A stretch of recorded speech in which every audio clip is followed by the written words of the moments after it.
Display capture is not going to work for this because I don't have a borderless window. So I need a game capture, properties, Medieval 2. Here's hoping it works. Please, please don't give me a black screen. Please don't. Yes, it works. Brilliant. Okay. Tell you the biggest thing with these old games sometimes is trying to figure out whether or not they'll stream correctly. And looks like we might be in luck, folks. So the only thing I think I missed is I need to go to game settings and set unit scale to huge. There we go. And I want total war camera. And I'll need to set it to FPS style controls in the options when we get in there, but that's okay, we can leave that for now.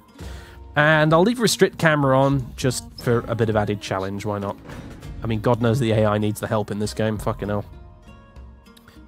That was the only downside to these games. It wasn't the case for Medieval 1 and Shogun, but Rome and Medieval 2, they both have kind of shockingly crap AI, so that's really the only downside to these games. Alright, Britannia campaign, let's do this. We can play as England, who are hilariously OP in this scenario. We can play as Wales, who are very not OP. We can play as Scotland, we can play as Ireland, or we can play as Norway, who actually hold quite a few territories dotted around the UK. From the Viking days.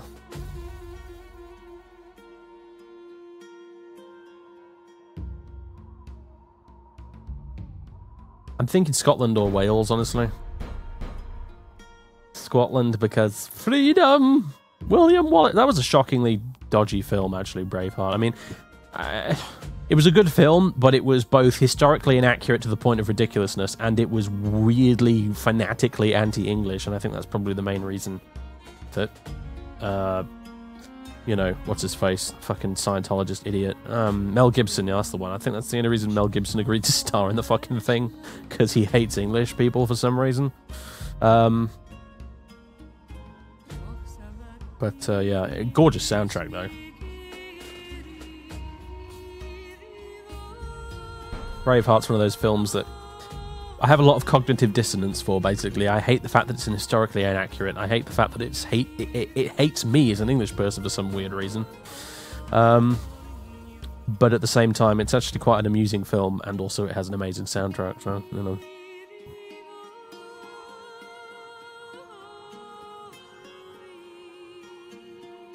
Oh, I thought he was a Scientologist. Maybe I was getting... no, it's John Travolta that's the Scientologist. I know Tom Cruise is a Scientologist, but I thought Mel Gibson was as well. But no, that was John Travolta. I know that he hates Jews, though. He's anti-Semitic, and he hates English people, too, for some reason.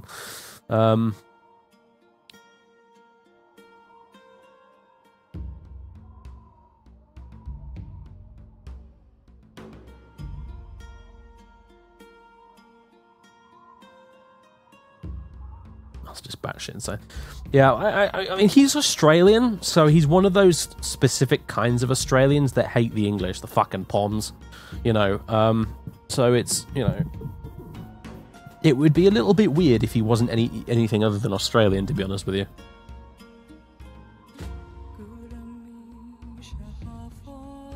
I mean, most Aussies think... the impression I get is most Aussies like to poke fun at the English, and vice versa, really. There's a friendly rivalry, but Mel Gibson is one of those Aussies that takes it to a very strange extreme. And really, really hates us Poms for some reason.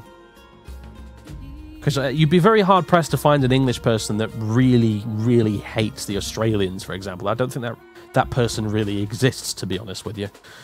I think we think the Aussies are, for the most part, pretty great. Except when it comes to sport, when it comes to the rugby and cricket, they need to all, we'll burn their towns, rape their wives, and put their heads on spikes, as far as sports are concerned. But when it comes to everything else, we think they're all right, honestly. We share their love of barbecues and beaches and stuff. So, and sports. Although they are shockingly bad at football, it has to be said. That's kind of why they don't bother playing it, really, though. So they kick the shit out of us at rugby and cricket instead.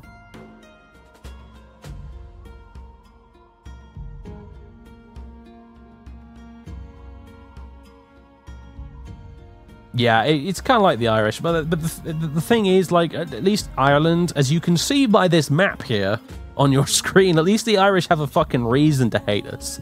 I mean, you know, I don't support hating of a single nationality for any reason, because it's fucking dumb, but at least the Irish are somewhat justified in their hatred for some of them. But Australians, I just don't get it. I really don't get it.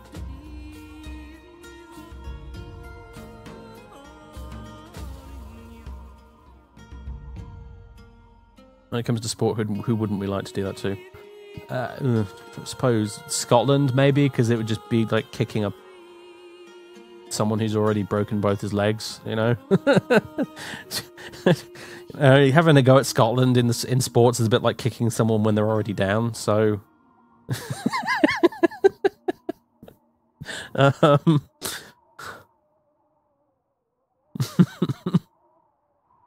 And we're so shockingly bad at football ourselves. I mean, ultimately, our national team is rubbish at football. Like, it means that basically everybody beats us, so you can't physically hold that many rivalries and have it be a rivalry anymore. I think when it comes to football, the only two countries we really have an ongoing thing for are Argentina and Germany. And I think, to be honest with you, the Argentinians probably hate us even more than we hate them when it comes to football. Whereas the Germans, I don't think really give a shit, actually. Like, we have a big rivalry for them, but they don't really give a shit about us. They're totally indifferent about it. They probably think it's a bit quaint. But, you know, that's because the Germans always fucking win, so...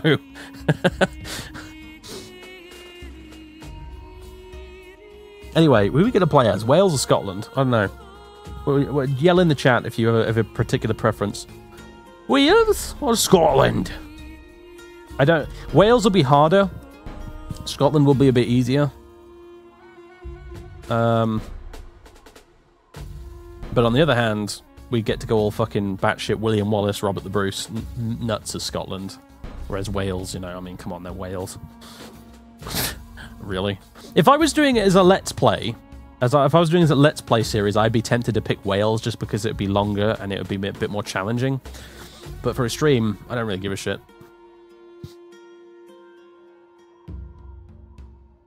Wales, Scotland, Wales, because it's harder. Scottish, Wales, and Brew. I'm going to count that as a vote for Scotland. Atlas Germans, we just kind of laugh at the English. No, yeah, no, that's exactly what I figured. Yeah, no offense taken whatsoever.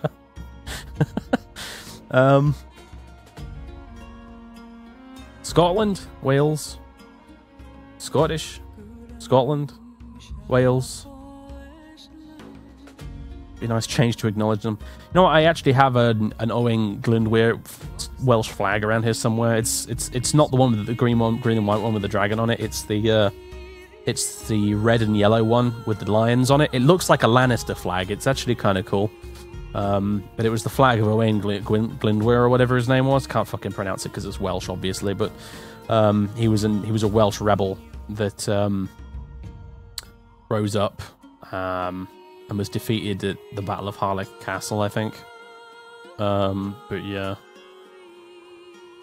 he had this flag which was divided into quarters like a coat of arms, you know, and it had alternating gold and red lions on it. It literally looked exactly like a Lannister flag, pretty much. It was pretty cool.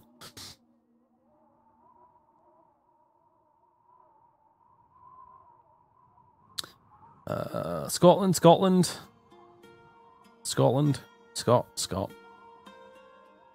the Brave. Brew of Freedom!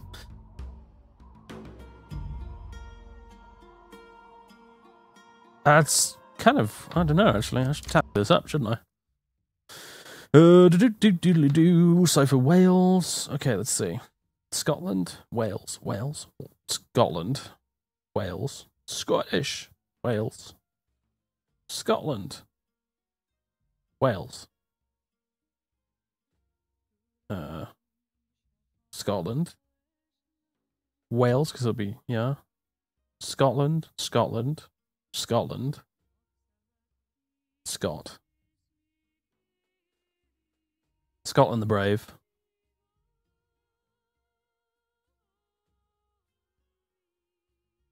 Scotland wins, I think, by at least 5 or so. Alright, Scottish it is then in that case. But like I said, if I was doing an LP of it, I'd probably pick Wales. Scotland. We get Noble Pikemen then, apparently, as our unique unit. The Welsh get Saithway, which are basically longbowmen. The English apparently get Armoured Swordsmen, which is really fucking dull and vanilla. The Irish get Daisy. I don't even know how to pronounce it, because again, it's Celtic languages, man. Javelinmen. And then the Norwegians get Gotland Footmen, apparently. I'd tell you what, actually, Norway's probably pretty hard in this scenario. It's just, they're a weird faction to play as because you don't have the actual Norway on the map, you know what I mean? Like, so it's a bit odd that they're even a playable faction, because you don't actually have the homeland on the map giving you money and helping you out, so it's a bit strange. But, yeah, Scotland it is. We'll do hard difficulty for shits and giggles, and very hard is punishingly stupidly difficult. So we won't bother with it. And the battle difficulty is literally just a case of how big a bonus the AI gets to its stats, because the AI is dumb as a box of frogs anyway, so... no battle time limit. Yeah, I'll leave that off for now in case the AI does something stupid during a siege. Manage all cities, yes. Campaign rules long or short? It's exactly the same, it's just with the short version you have to have 25 regions, including Edinburgh, Castletown, Glasgow, Kirkwall, Skye, and the Isle of Easley. We won't finish it in this stream, but we'll pick the short one just anyway, because why not? Strengths. Makes excellent use of spears and pikes. Weaknesses. Lacking in cavalry, and the nobles often prefer to fight on foot. Is that a weakness, though? I don't know. I suppose it probably is. Armoured knights are quite useful at the end of the day. What do the other ones have? The Irish field a good mix of cavalry and gunpowder units. Gunpowder units, eh? Weaknesses, lack strong spear and pike units, so they're like... Yeah, you'd want to ally with Scotland if you were the Irish, it seems. The Norwegians, they have excellent shock infantry who wield powerful two-handed weapons, so it sounds like they might be a bit of a tough one to deal with, actually, as Scotland. That'd be interesting. And because they also lack good heavy cavalry, but they have way better shock infantry than us. So in a straight-up infantry fight, the Norwegians will probably have us beat man for man, which is interesting. The Welsh have a number of units capable of fighting in multiple roles. Jack of all trades, master of none, then, and they lack heavy infantry. Yeah, I can see that making life a bit difficult. And then the English. Strong heavy infantry, fields a poor variety of cavalry. Well, they've still got the best variety of cavalry in the game, probably based on, you know, what's available. Like, they're not as good as the French in the vanilla game, for example, but ultimately the French aren't in this scenario, so fuck them. Mind you, I think the Welsh might have a few good cavalry units, come to think of it, but I'm not sure. Anyway, Scotland it is. With seemingly more Norwegian forces arriving on his northern doorstep every day, and I apologise for this apparently tragically bad accent, every day, and a precarious relationship with the power-hungry English to the south, the Scottish king currently finds himself in a tenuous position. While the king's wife may be an English princess, it would seem England's desire to conquer Ireland and control Wales has spread their armies thinly about the Isle. Therefore, if the chance to recapture the former Scottish territories to the south should arise, the king must be alive to the opportunity. Scotland will also need to consider their diplomatic options when dealing with the Norwegian and English peoples, as it would be unfortunate and potentially fatal for Scotland to become involved in wars on two fronts. As an alternative, an early preemptive invasion of Ireland or Wales may give Scotland the upper hand. They need to press on and deal the powerful English a severe blow. I don't think we'll need to, because the English AI will be so fucking stupid that that we won't need to. But we'll see. I believe this is an English spy speaking. Yeah, I was gonna say someone said it's pretty good, but are you Scottish? If yes, fair enough. If no, you're not really allowed to comment. I believe this is an English spy speaking. It's not Scottish, it's crap. That's what it is. Anyway, you fucking Sassenach, get on with it.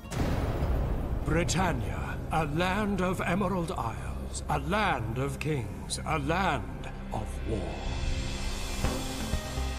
England. King Henry sits upon a hungry throne, thirsty for more land. The Norwegians, warriors happy to pay the blood price for their ambitions. Scotland. From the Highlands and across the Lowlands comes a spirited people ready for battle. Yeah! Wales, a people of song and sword, and leaders that will bend their knees to no man. And Ireland. Suspicious of his neighbors, the Irish warrior never sleeps, though he dreams of conquest. Britannia.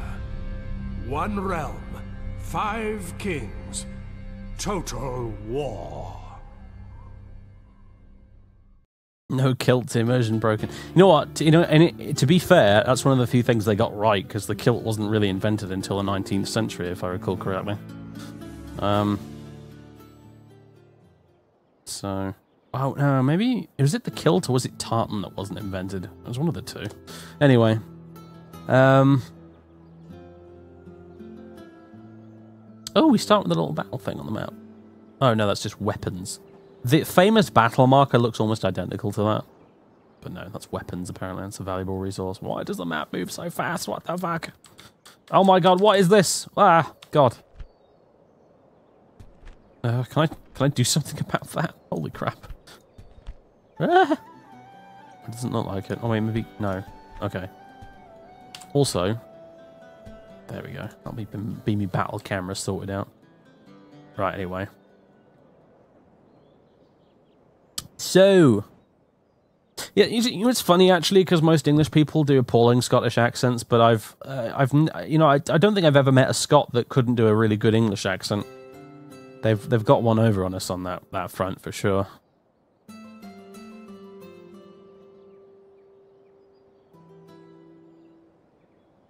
It was tartan, right? Yeah, gotcha. Okay, well, yeah, so they did get that wrong in this game, because they do have tartan. But they don't have kilts. They got it totally backwards, never mind.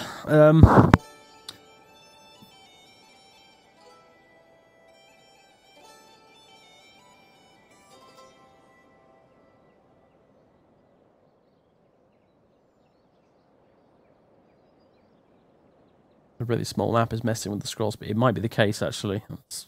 But I don't know, really, actually. I don't... I think I might be able to adjust it somewhere in the options, but the options are not actually available to me in this menu, so whatever, we'll deal with it for now. That's Newcastle. Who the fuck would want to conquer Newcastle? I mean, honestly, never mind. Right, so we've got Glasgow, Edinburgh, Perth, Stirling, Aberdeen, Inverness, and Dumfries. That's what we've got to work with. We've got Norwegians everywhere. This scroll shows a summary. Oh, God. No, please. Just... where's the button for no advice?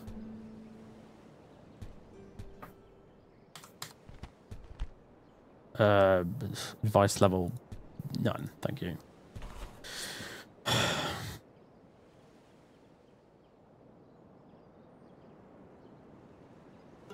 It's like Bavarians in Germany, they can understand you, but you can't understand them. Fucking hell. When I did my German listening exam at GCSE, I shit you not, I got on the tape with the person talking, where you had to translate what they were saying, I got a Bavarian and I got a fucking Swiss guy on the tape. Like, Swiss German is barely even German. I'm pretty sure one of the reasons I got a lower grade on that exam is because I couldn't understand a word of what the Swiss guy was saying.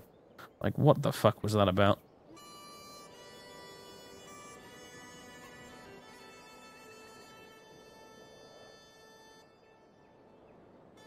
It's ridiculous. And when I did French prior to that, for my SATs, one of my French teacher was French Canadian.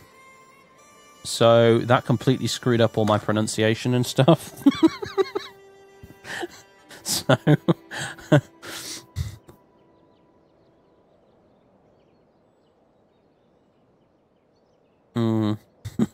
Anyway.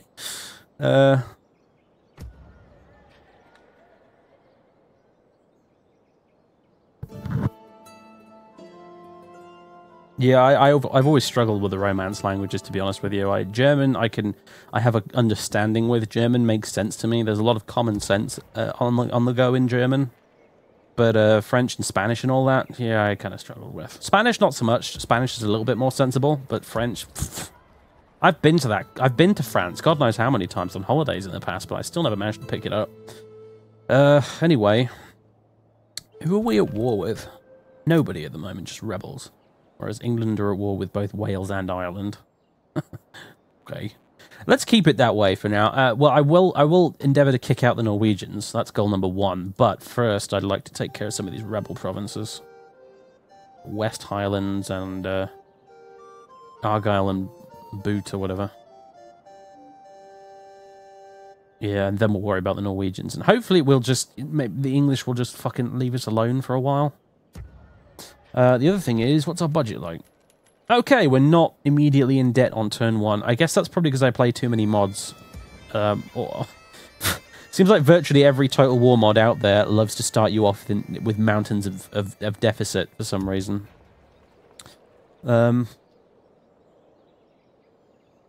So what do we got to play with here? We've got Highlanders, Highland Archers, and a load of Spear Militia. Free upkeep. Border Horses, Peasant Archers, Highland Rabble. Highland Pikemen, they are useful. Highland Archers. Mailed Knights, so we do have some Knights, that's good to know. King Alexander. It's not the Scottish spelling, that's for fucking sure. Border Horses, Peasant Archers, Catapults, that's surprising, but welcome, and Heavy Pike Militia, oh yeah.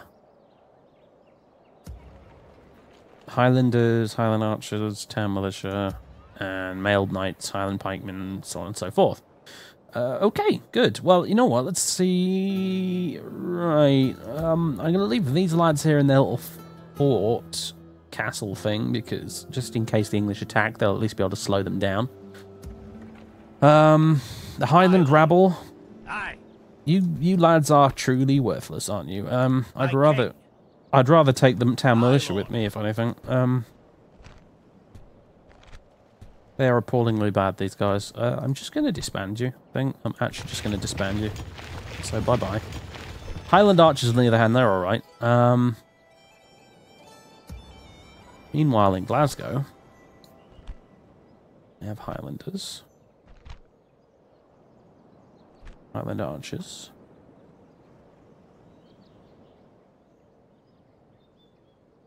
One thing I will give Spanish, okay? I will give you this. Find me a word in English that does not sound better in Spanish. I'm serious. Like doesn't seem to matter what word it is. The Spanish equivalent always sounds nicer. Like pig, for example. The Spanish of pig is chancho, which sounds way nicer. We wouldn't think of pigs as nearly as horrible, dirty creatures if we called them chanchos instead. We'd think they were probably kind of adorable. I'm just saying. We've got Border Horses, which are pretty useless except as scouts and for chasing down fleeing bad guys. This is the main army here, really, isn't it? Yeah, he even says so. You are the king, you fucking idiot! my king, idiot. Lord. Right, so we need a boat to get across there. Fleet ready. Luckily, we already have one. Let's put you in port so you can't get destroyed by pirates. Oh, we've got 3 towns here. We've got the Isle of Arran, and we've got... Okay, right. Oh, wait, no, hang on a minute. Arran's owned by the Norwegians. Right, we'll leave that alone for now. So we want to head this way.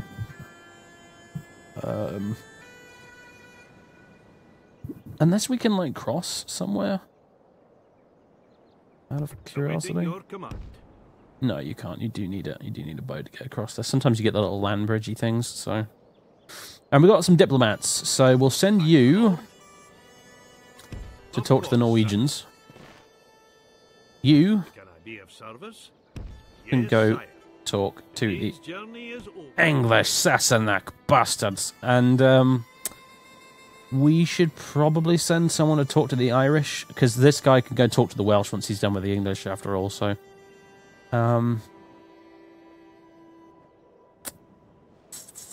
Yeah, let's send you over this direction with the army. Of course, sire.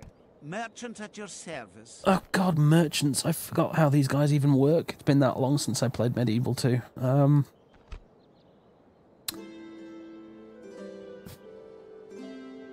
I have to plonk him on top of a resource or something?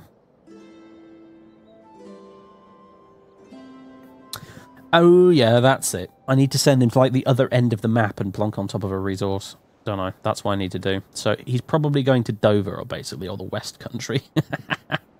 Yeah, looks like there's some tin down here or something. Yeah. As you say, sire. Off you pop. I'll need a wee rest before heading on, sire. Oh yeah, okay. Awaiting your command. More Highland rabble that are going to get disbanded. Because you are pointless. And you're costing me money for even existing. Alright, Aberdeen. Aye, Lord. Aberdeen couldn't kick a jelly bean. You're going to send some men to Perth. Marched our limit. To join the main army. And, yeah, I'm going to have the king meet up with these Highlanders on the way across, so... And that should net us in total a pretty solid army, I think. Could probably recruit something while we're here, like some more pike militia. We could probably stand to have a bit more regular infantry too. So...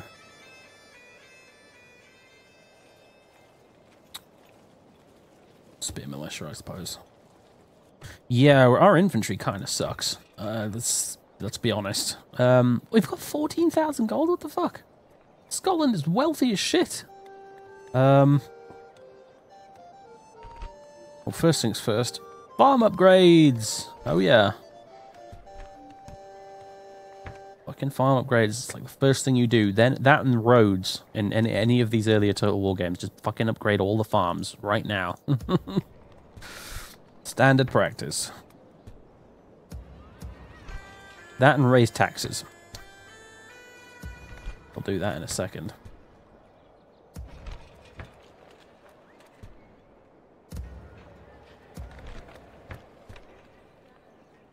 God, I used to play these games so much. I really did.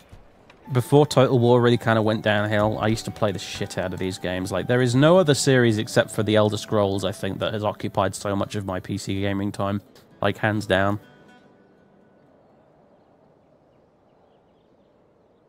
Actually, speaking of other strategy games, there's another good one I got on the Steam sale. It's not installed right on this computer yet, but it's called Hegemonia 3.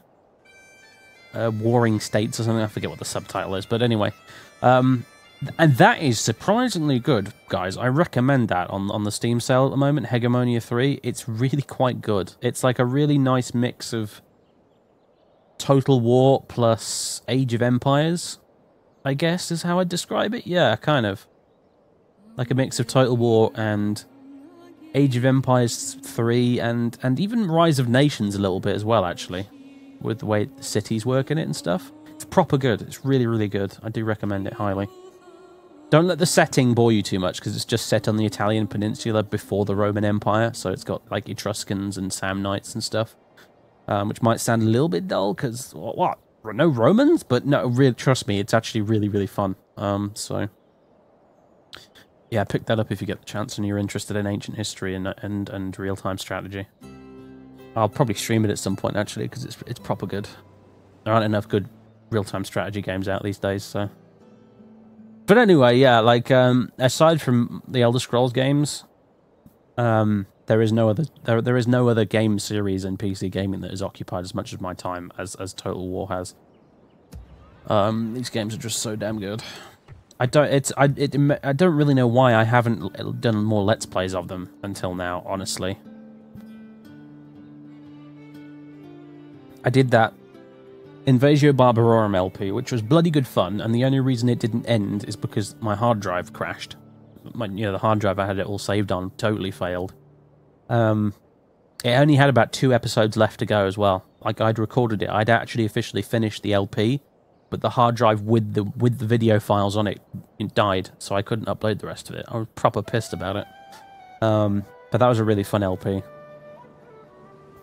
And I don't know why I haven't done more since, actually. I genuinely don't have a clue. But like I said, once Stalker's done, we're going to be doing a For King or Country LP, for sure. I've decided that. It's part of the reason I bought the book earlier today, because I wanted to do some research. Aye, my lord. A few more spearmen for you. Actually, some ships too. Don't want to get arse raped by pirates at the end of the day.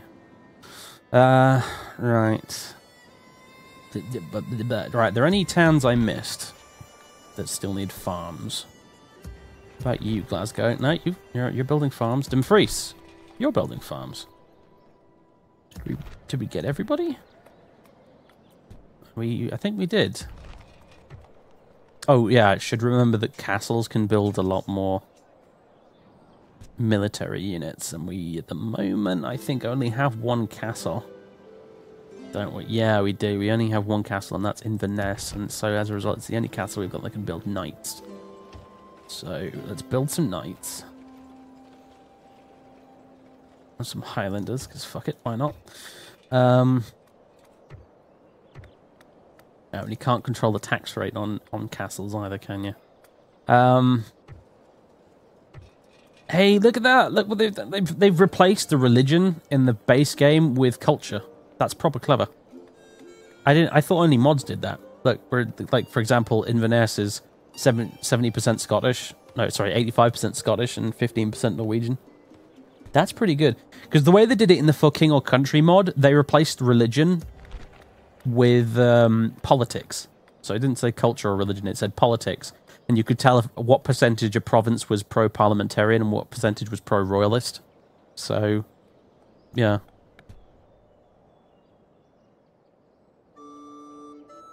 And the loyalty system as well for generals really made a lot more sense in For King or Country, because you could effectively have a general defect to the royalist or parliamentarian side depending on who you were playing as.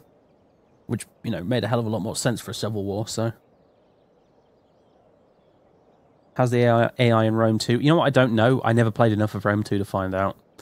I didn't like Rome 2 very much. It has to be said. I should probably revisit it one of these days, but if it's as badly optimized as Attila is, it's probably not worth bothering. It still pisses me off, because I prefer the setting in Attila to Rome 2. I really do. I really do prefer the late Roman Empire to the early Roman Empire. And the fact that they added a Charlemagne campaign as well... Fucking love that period, of the Dark Ages with Charlemagne and the Vikings and everything. When I saw that on Steam and I bought it on the sale, I was proper hyped, because I really wanted to play that. But then obviously I discovered that the game is a really badly optimized piece of shit and is virtually unplayable. So... yeah, I'm kind of annoyed about that, a little bit salty, you might say. Where's that extra unit of knights? Yeah, you. You lot. Aye. I'm going to move you down here. Aye. Forward. They're probably going to be going into a siege, so they're going to be of limited use, but just in case we end up in a field battle, I would like to have some extra cavalry. So, if you do give a look at Divided Impera, it's pretty much Europa Barbarorum for Rome too. Ooh, now that's an endorsement and a half. Fair play. I will keep an eye out for that then.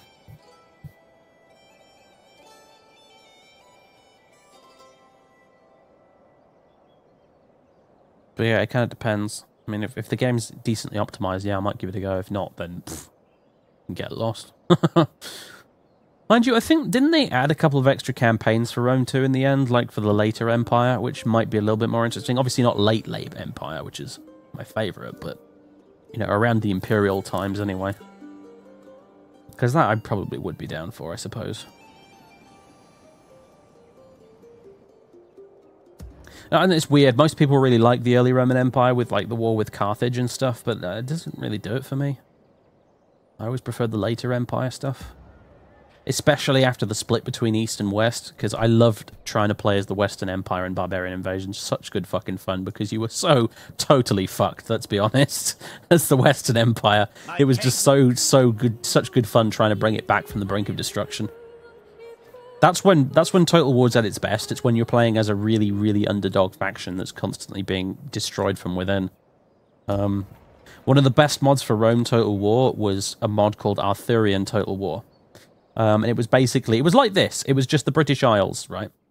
And it was in the Dark Ages, just as the Saxons were, after the Romans left the UK, Britain, not the UK. Ugh. It was after the Romans left Britain, and just as the Saxons were starting to invade, that's when the mod is set. And it's almost Crusader Kings-like in terms of the number of tiny factions you can play as across the Isles. You can play as a bunch of little Irish kingdoms, or a bunch of British kingdoms, or the different Saxons, Jutes, and Angles, and the Welsh, and just all sorts. And it's just such a good mod because pretty much every faction is an underdog. Like, they all have virtually no resources. They all constantly are in deficit, and the only way you can progress is by using the tiny army you have as effectively as possible. And that it was some of the best memories of playing Rome Total War from Arthurian, because it was such a good mod. You just got here, mate. I perhaps get a rundown on what we're doing. We're playing the Britannia campaign for Medieval 2 Total War Kingdoms. As the Scottish, we just got started. We're going to crush the English if we get the chance, but at the moment we're going to get rid of these Scottish rebels and then kick out the Norwegians as well, and then we'll deal with the English Sassenach bastards. And I actually probably ought to change the stream title and stuff, so we'll do that.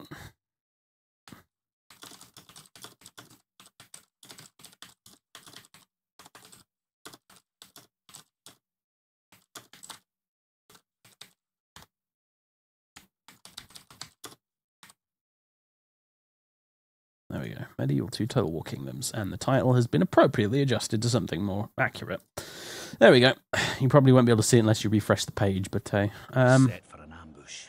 What? Who's set for an ambush? What's going on? Oh, you. Aye, Lord. Yeah, okay, good. I was confused there. Aye.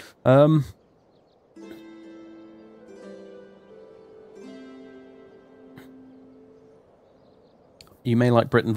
Mate, I love Brittenvolder for Mount and Blade. It's fantastic. In fact, I not only love Brittenvolder, but I love the Viking invasion thing. Well, I don't know what it was called. I don't remember what it was called, but the standalone expansion they did with the Vikings. I played the shit out of that, actually.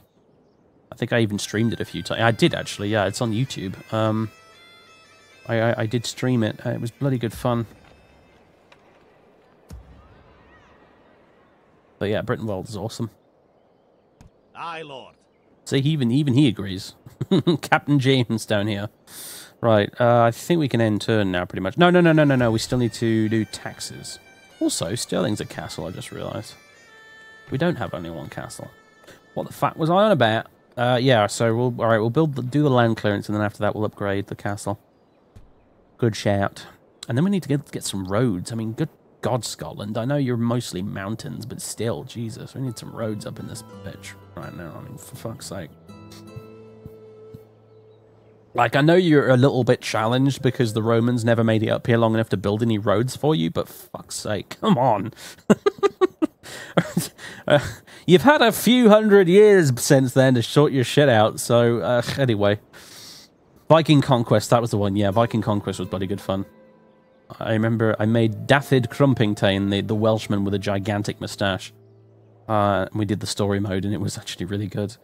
I was really skeptical about the story mode for Viking Conquest, and actually, as you got further along into it, the better it became. It was surprising, actually. You could probably make a really solid RPG with proper choices and shit using that engine if you really wanted to. Actually. If I actually had any goddamn talent, I'd make a Mountain Blade mod myself. My king. I mean, to be honest with you, the main problem is ever since that god-awful university course, I basically swore an oath that I would never do any texturing or modelling again in my life. Not even for a good cause. I would sooner learn to code than do that again. I admire the dedication of some people who do lots of modelling and texturing, but I couldn't goddamn stand it. Digital sculpting I enjoyed with, like, ZBrush. That was quite fun, but actual, like, you know, regular texture modeling, you know, fucking UV map bullshit, I couldn't stand it. I hated it, every minute of it.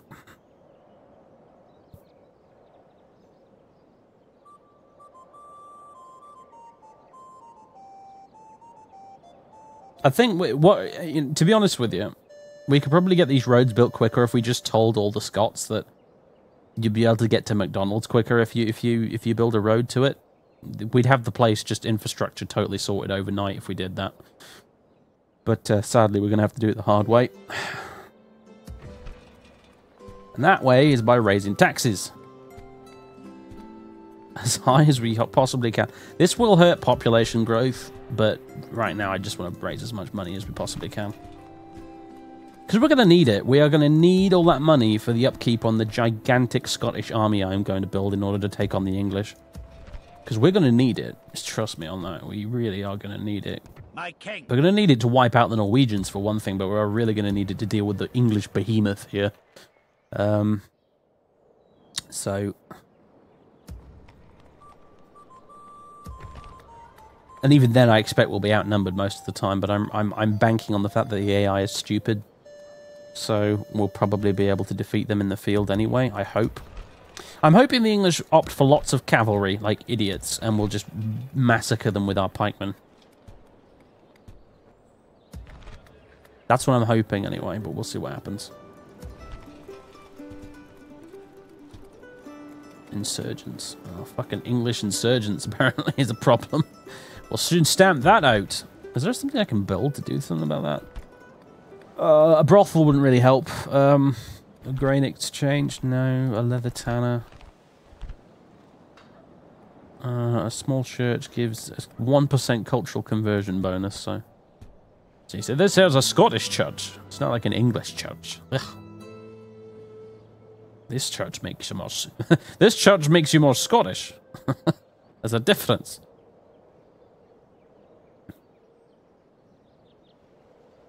It'd be funny if brothels gave you a cultural conversion bonus. In fact, that would be downright goddamn hilarious. But sadly, they don't. You know what? I could probably mod it. I probably remember just about enough from my Total War modding days to go into the files and mod it so that brothels give a cultural conversion bonus. But I'm not going to bother, obviously. I could probably do it, though. I used to be a modder for the Total War games, so I think the last one I actually made a mod for was Empire Total War, which was a retexturing mod.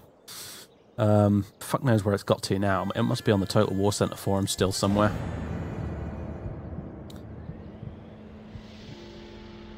But yeah, I made... I think I made a couple of mods for Rome Total War, and I actually worked as part of a team on a very big mod you may be aware of called Roma Surrectum 2. Very, very, very good mod. I know I'm a bit biased because I did help work on it, but it's a very fucking good mod indeed. Candidate for adoption. Winning first.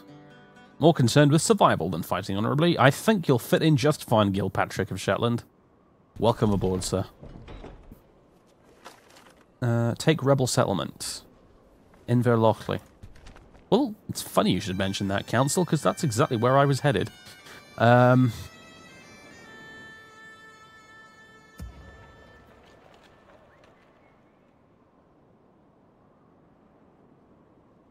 Empire's probably aged well with mods and stuff, I have to admit, but I have to admit I do still prefer Napoleon to Empire. And Napoleon was good fun. It had the best intro cinematic they've had in years, actually. I am Napoleon. I am Emperor. It's just great. It was full of character. Can I be of service? Yes, you can. You can go here. And you can go talk to the Norwegians and be very nice to them, because I want a trade deal before I backstab them in the back. I'm a king. Wait a minute. No, you weren't supposed to go talk to the Norwegians. You were supposed to go talk to the Irish. I'm an idiot. I'm sorry. Never mind. We'll fix that next time. You were supposed to go talk to the Norwegians. Yes, sire. Today's my lord. And you... What is it you wish to discuss? Talk to the slimy English. Trade rights. Very generous. Map information. Demanding. That's probably because you guys have explored most of the map, so that's never going to work, is it? Hang on a minute, let me try and do this. Just for shits and giggles. Accept or we will attack. We're not in a position to make demands like that. It's good to see. I'll take the trade rights, though. Pleasure. Farewell.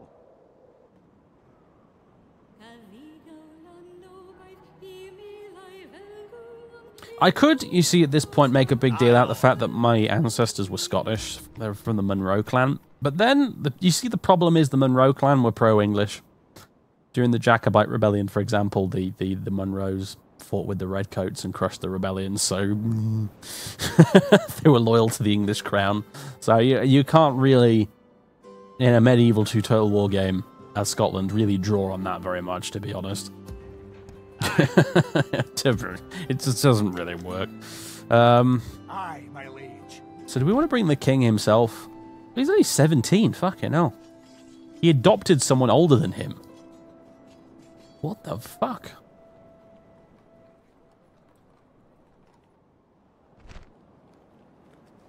Nah, in the Middle Ages, they're just weird. You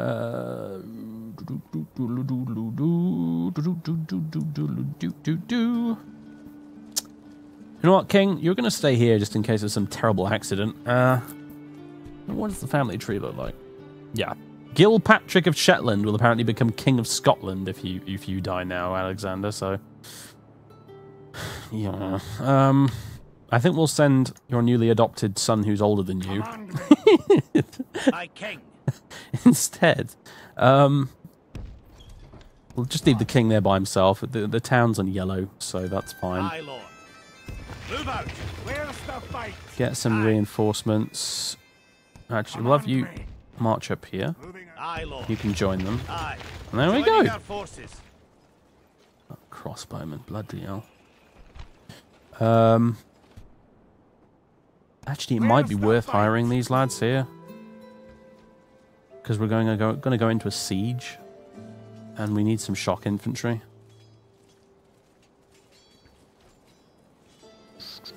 You're expensive though, but I'm going to take it. There we go.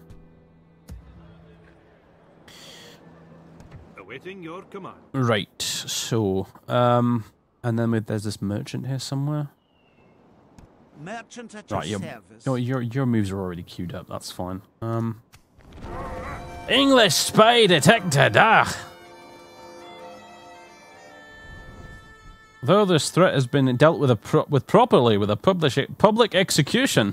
It's a reminder that vigilance is indeed necessary. Okay, very good. In Edinburgh, no less. End of turn report. We're militarily number 2, which is great. Financially, bottom of the table. Production 2, overall population 3, and overall number 2. So that's all right. It doesn't really mean much because everyone's number 2 when England's in the game. So,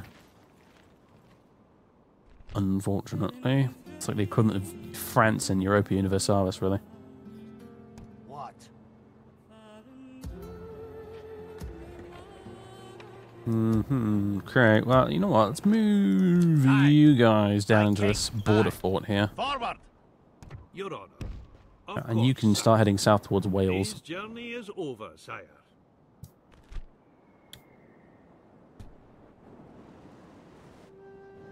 Alright, very good. I think we can probably end turn now. Oh, no, we wouldn't have finished building the farms yet, so... There we go.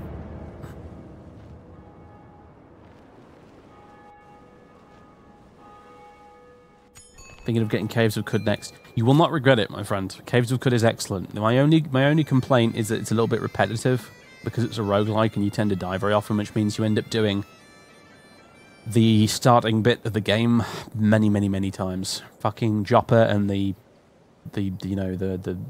what's eating the water vine is the name of the quest. I've done it so many times I remember the name of it.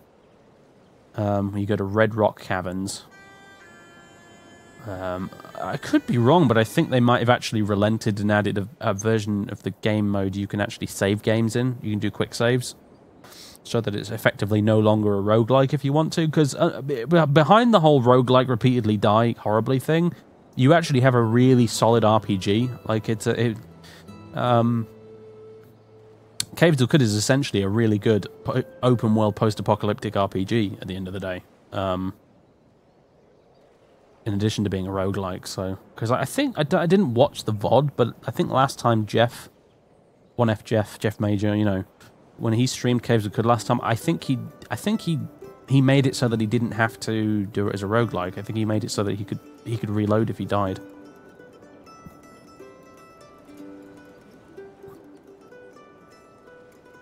I have a lot of love for Caves of Cud because it draws heavily on a book called Canticle for Leibowitz, and it's one of my favourite sci-fi / post-apocalyptic novels ever. Canticle for Leibowitz. It is such a good book. So anything that draws from that is an instant win for me. Another adopt, really, King Alexander. What the fuck are you doing, mate? Why do you keep trying to hire loads of random people to be your sons? What is going on? No, like we don't need another one, all right? Brian the Merchant has had his path blocked. Well, Brian the Merchant, I suggest you find another route, you silly idiot. No, we were going to the West Country, weren't we? Yeah, to go get that sweet tin. You've been blocked by another fucking... Merchant at your service. Fucking English, building fortresses on river crossings. Sire. I should do that, actually. I should really do that. Well, actually, we've got one right there, look. Some mountains. You can't pass there. What we should do is we should build a fort there. Really.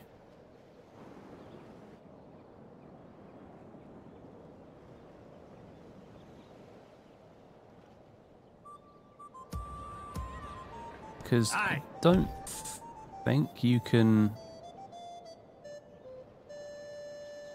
Yeah, we need to build a fort there. How can we do that? Do we need a family member to do that, or can we just do it with a random army? My king, move out. Only generals can commission what? Maybe I should have adopted that guy. Whoops. Never mind. I tell you what. Patrick Dunbar, you... Yeah, you can't cross through there, can you? Or can you? Let's find out. No, you have to go around. All right, so... yeah. What we will do... Actually, we'll take Mr... no, we need you there for the public order bonus right now, actually. So... Edinburgh's fine without you, Patrick. So we'll send you around there to build a fort right on that river. Which means if the English want to get to us, they will pretty much have to go around here if they don't want to go through a fort first. So we need to build another one over there. Which I should have told you to do first, Patrick. I'm an idiot. I do apologise. Whoops. Tell you what. Let's build some town militia, and then next turn we can send the king to go do it instead. Fucking king. Get off your ass and do some chores. Right, you can get back on your boat, and you can go say hello to the Irish, which is what we were originally supposed to be doing, so...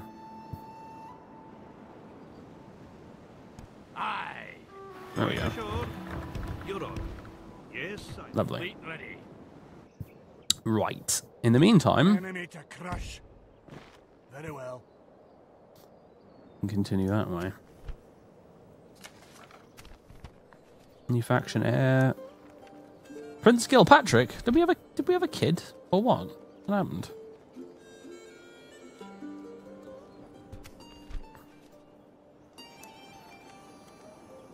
Hang on a minute, I'm confused. Did you get renamed? Yeah, you're renamed to Prince Gilpatrick. Fair enough.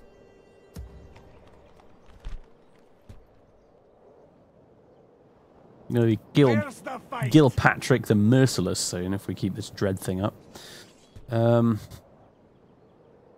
Gilpatrick the Black. Right. Anyway, it'll be the Black Prince, but, you know, the Scottish version. Right, and we should have finished all those farms by now, so let's...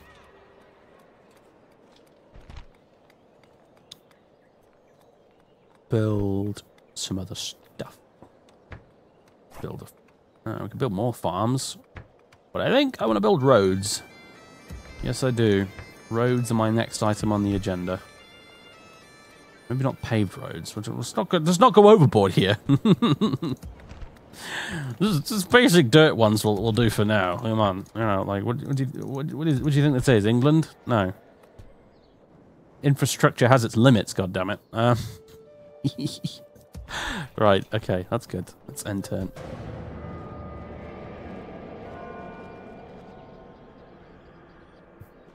What are you doing?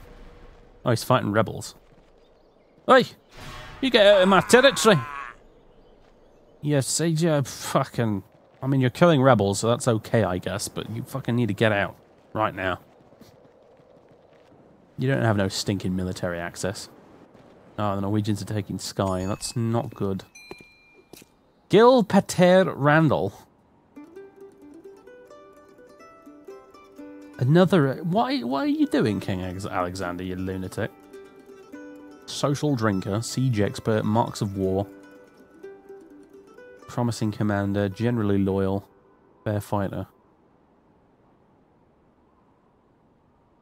Nah.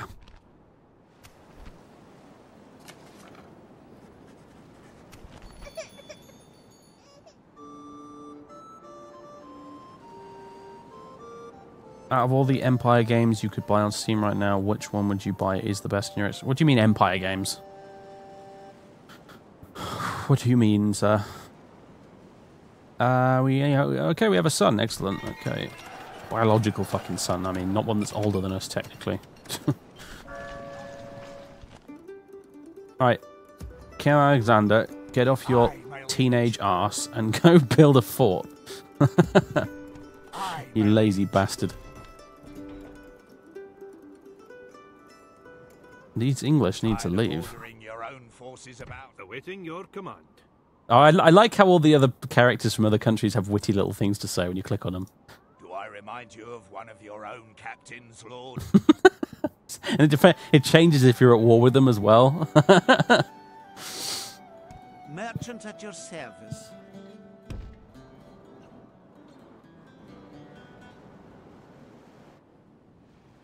On my way. We'll fucking go around it. Oh, as you say, sire. Aye, my lord. Pathfinding annoys me in this game sometimes. Sire. Today's journey is over. Aye, my liege. Right, where's bloody Patrick gone? There he is. Aye. Okay, I feel like I need to bolster that a little bit. This English guy is getting a little close for comfort. Aye. My king. Move out. Aye, Lord. Aye. Forward. There we go. Aye, Might get the king to go hang around down there, actually, after he's built this fort up here. Don't know.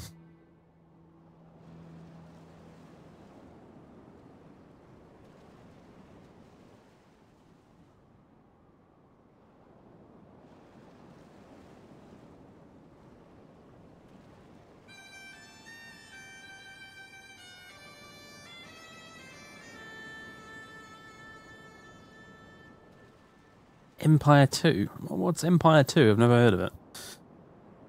I'm a little confused.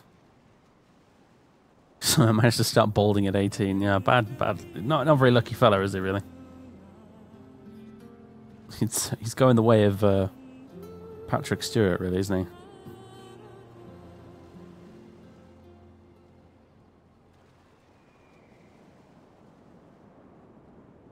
In Empire Builders or Conquest games, like Medieval 2. Oh, God, there's so many to choose from, dude. I don't even know where to start. There's loads. Like,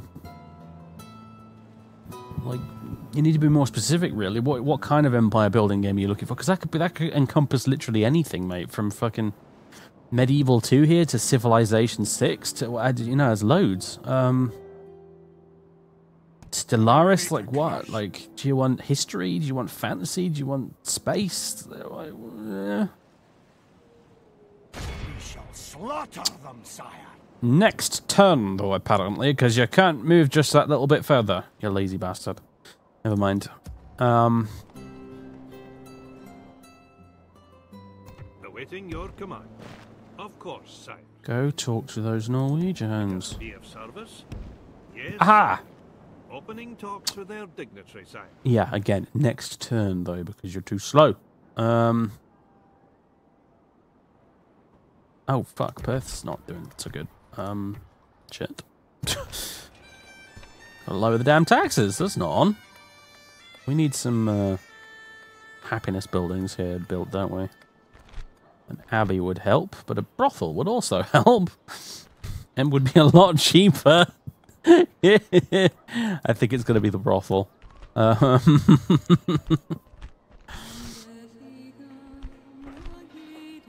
Actually, some council chambers would probably be best. I'll go with the brothel for now. It's cheaper and quicker.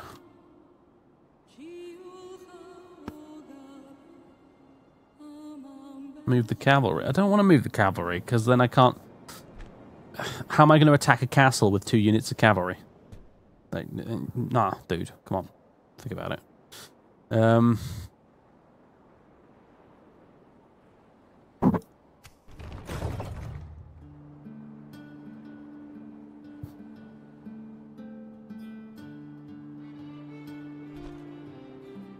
Right, building-wise... We have roads everywhere now, which is good. I think now we need to work on more money-producing things. Actually, we'll take a chapel because we need more cultural conversion up there in Inverness.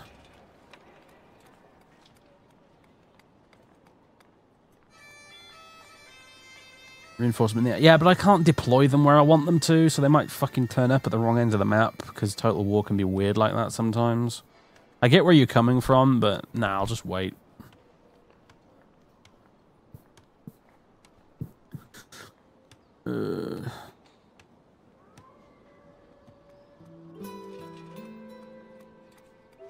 We also need to build siege weapons. So, I mean, we've got some catapults, I suppose, but battering ram or 2 wouldn't go amiss either. For you, I think... A merchant's wharf. Yes, indeed. And you? Grain exchange. And for Perth, I already got you doing stuff. You need to be upgraded to a bigger castle right now. Edinburgh. Town hall. Glasgow, already building stuff. Why are you... I don't remember telling you to build a merchant's wharf. Did I have the wrong town selected back there? I think I did. Or, yeah. Oh, you can build roads as well, Dumfries. I forgot about you last time. Whoops. Alright, so... What? Aye, my liege. My king.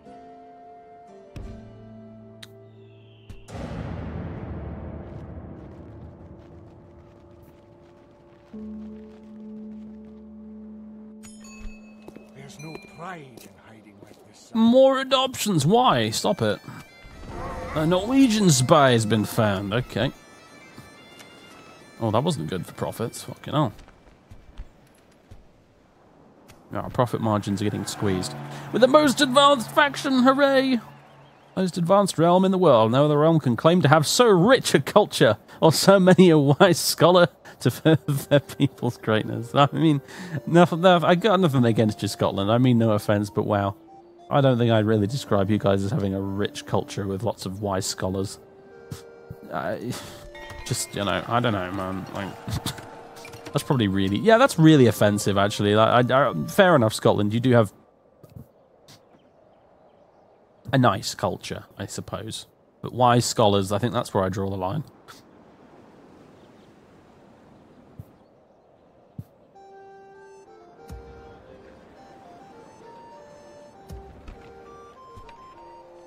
An enemy to crush. Very well. My own tropes are going to be trying to kill me in a second if I keep this up, I swear. Right, reinforce that. Aye, my liege. Aye, son. Aye, my liege. What? There's no pride in hiding like this, sire. Why can't I build a fucking fort? Where is this? Maybe if I move here instead?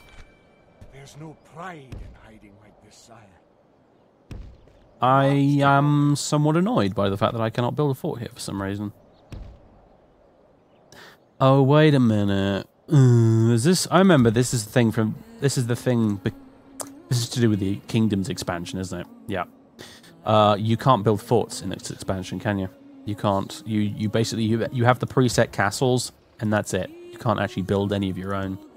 So the best we can do, basically, is walk down here and build a watchtower and bugger off. And we already had a watchtower there anyway, so that was a complete waste of time. What I will do is, though, is still get Patrick to build a watchtower there, because we could use one to see this area, so... Meanwhile, trade rights, please. And map information. This seems quite acceptable. Oh, I forgot how the Irish have Scottish accents in this game. What the fuck are the Welsh doing? Bring your own forces about, eh? Do I remind you of one of your own captains, Lord? No. I'm just amazed that the Welsh have a navy. That's the main thing. Well, fair enough, I guess.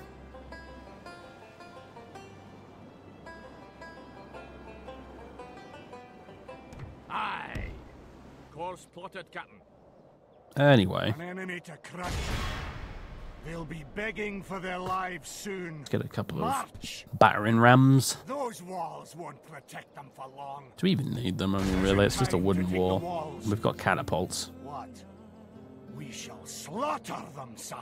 Aye, we will. Come on, then. Let's do it. It's been long enough now. I think we could do with a battle.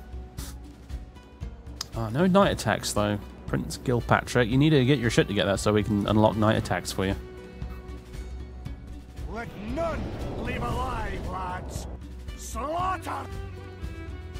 More epic music, as you can see.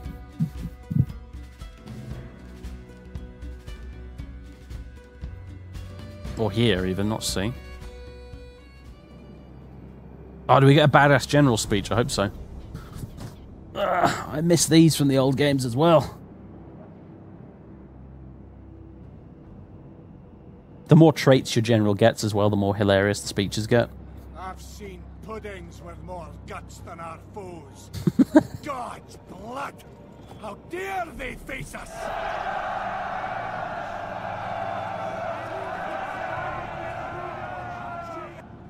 Well, that was a rubbish speech. You're going to have to do better than that in future.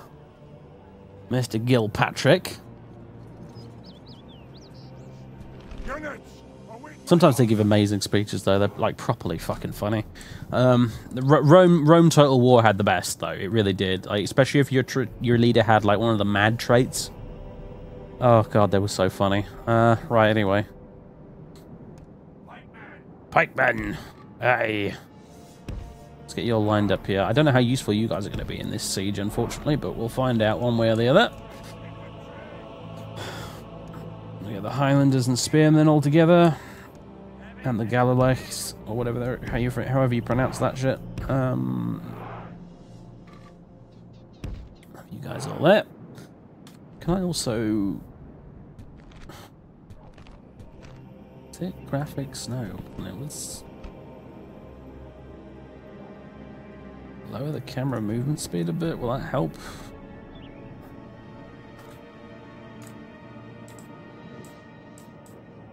Might help on the campaign map is all I'm thinking, but anyway. Archers. You guys, I'll move you to the front for now. Yes, we will. And the catapults are right at the front. Yeah, I'll make mincemeat out of these walls. That's not a problem. We'd have a bit of a tough time if they were stone walls, but they're not, luckily, so we don't give a shit. I'll put the horses at the back and the prince himself at the very back. Hello. But I think you could probably see what I was saying earlier. Like, the graphics in this game are not actually that bad at all, considering how old it is. They still stand up, honestly. The bloom is a little bit out of control, admittedly. This was from a generation of games where I think they just discovered the bloom shader effect and so forth. Like this and Oblivion as well have just amazingly over-the-top bloom lighting all over the place. But for the most part, it still looks pretty good, honestly.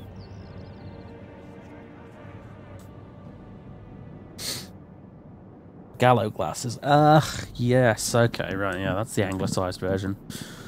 I remember now. They had a unit in Barbarian Invasion called Gallo glasses, now that I think about it. Alright, let's fucking get on with this then. Oh, you idiots, you're not even at the gate. Haha! Right. Start by getting rid of these towers. Here's a question: if we use flaming projectiles, will they burn down faster?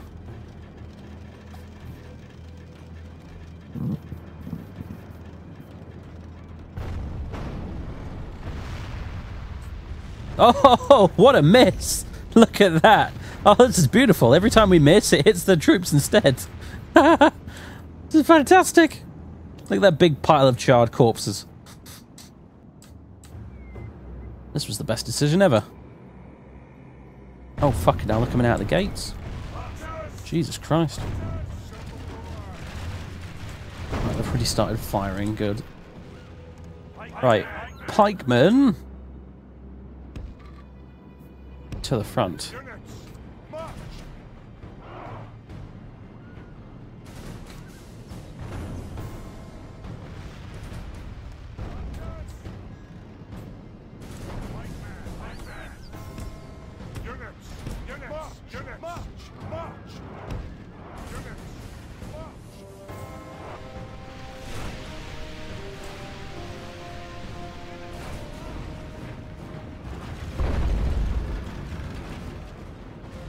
Oh, more epic hits, yes.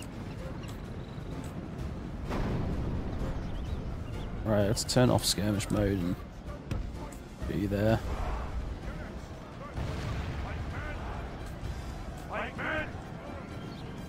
Our men are winning the battle. If we continue like this, we will smash the enemy. Ah, I love pikemen. It's not as bad as in Rome Total War, but pikemen are still fairly OP. It has to be said. Pikemen in, yeah, like hoplites and pikemen in Rome Total War, though they were ridiculously overpowered, like to a ludicrous degree. Yeah, they were amazing. If you played as Macedon in Rome Total War, you could. It was pretty much easy mode.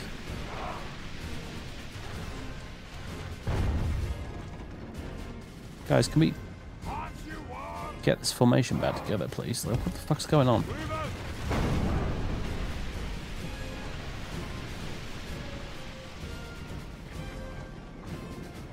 That's still a bit shit, but I suppose you are Scottish, so what can I expect? Discipline from the Scots? I don't think so. We'll overcome the English with enthusiasm rather than discipline, I think. We're just sauntering casually towards them. I told you the AI was stupid, didn't I? This is a cracking example. I mean, unfortunately, it is particularly dumb in siege battles for some reason.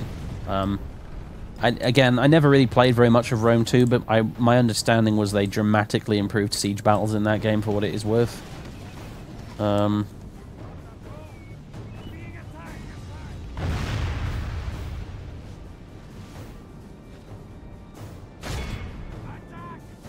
But yeah, the siege AI in Rome and Medieval 2 is appallingly bad.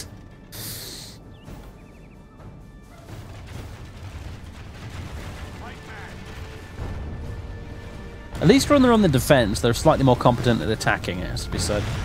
But like, what the fuck is this? Come on. They just ran all the way over here to the pikes and then just turned around and ran back again. I don't know what. They didn't even run either. They just sort of leisurely jogged in a weird formation.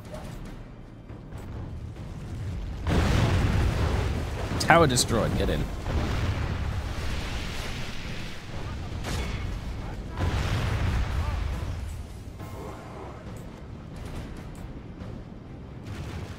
I think we'll just soften them up with as much catapult nonsense as we can before we move in, honestly. And you can see here, this is one problem. The pikemen don't have any shields, which means they're a little bit vulnerable to archers. And on the bright side there, they do have very good armor, so that is helping. These are no fucking longbowmen over there, so their armor piercing value is going to be shitty.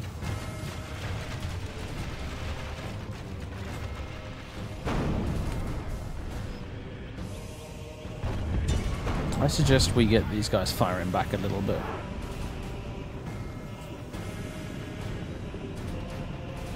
How far forward are you going to have to advance? You're going to do something really stupid and run all the way down there, are you? Please don't run all the way down there, archers, please. Please. Please don't. Please, fucking idiots. No, come on. Pathfinding in this game's pretty dumb too at times. Oh, there's unnecessary casualties here. Ah, no.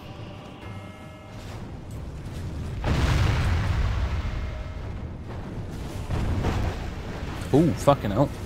Did we accidentally just kill a bunch of our dudes? Nearly. Right,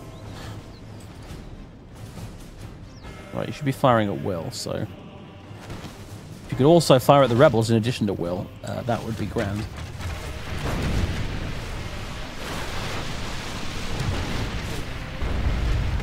That angle you're shooting the arrows at, though. What the fuck, guys?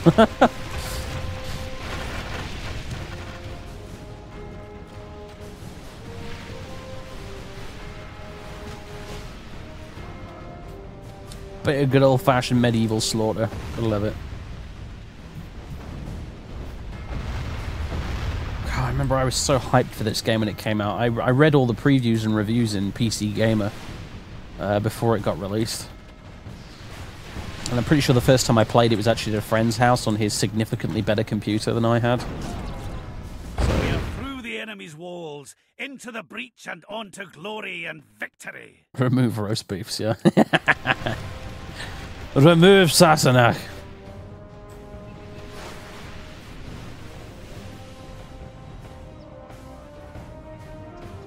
Alright, well, catapults. You may continue firing. And anyone and everything that you care to fire at. Also, I'd like you to kill as many archers as possible.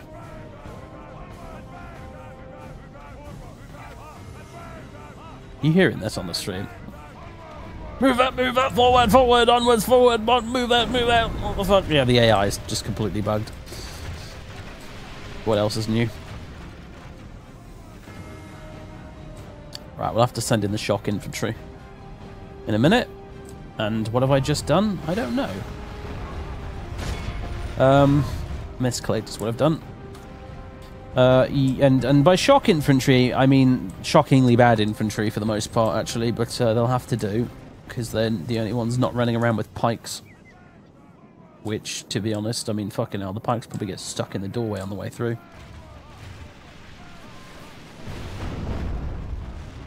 You know what? You've not actually finished destroying that wall yet, so you better do that instead. Figure they'll ever do a challenge campaign in this game. What do you mean, challenge campaign? What's a challenge campaign when it's at home?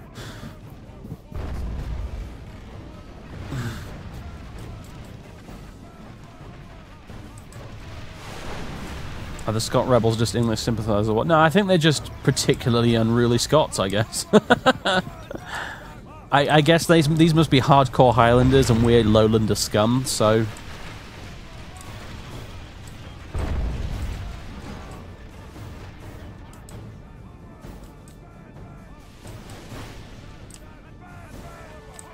Oh, that was a good hit, look at that. Right, I can't get over that huge pile of corpses there from all those misses earlier. Let's just get another soundbite from the rebel commander here, by the way.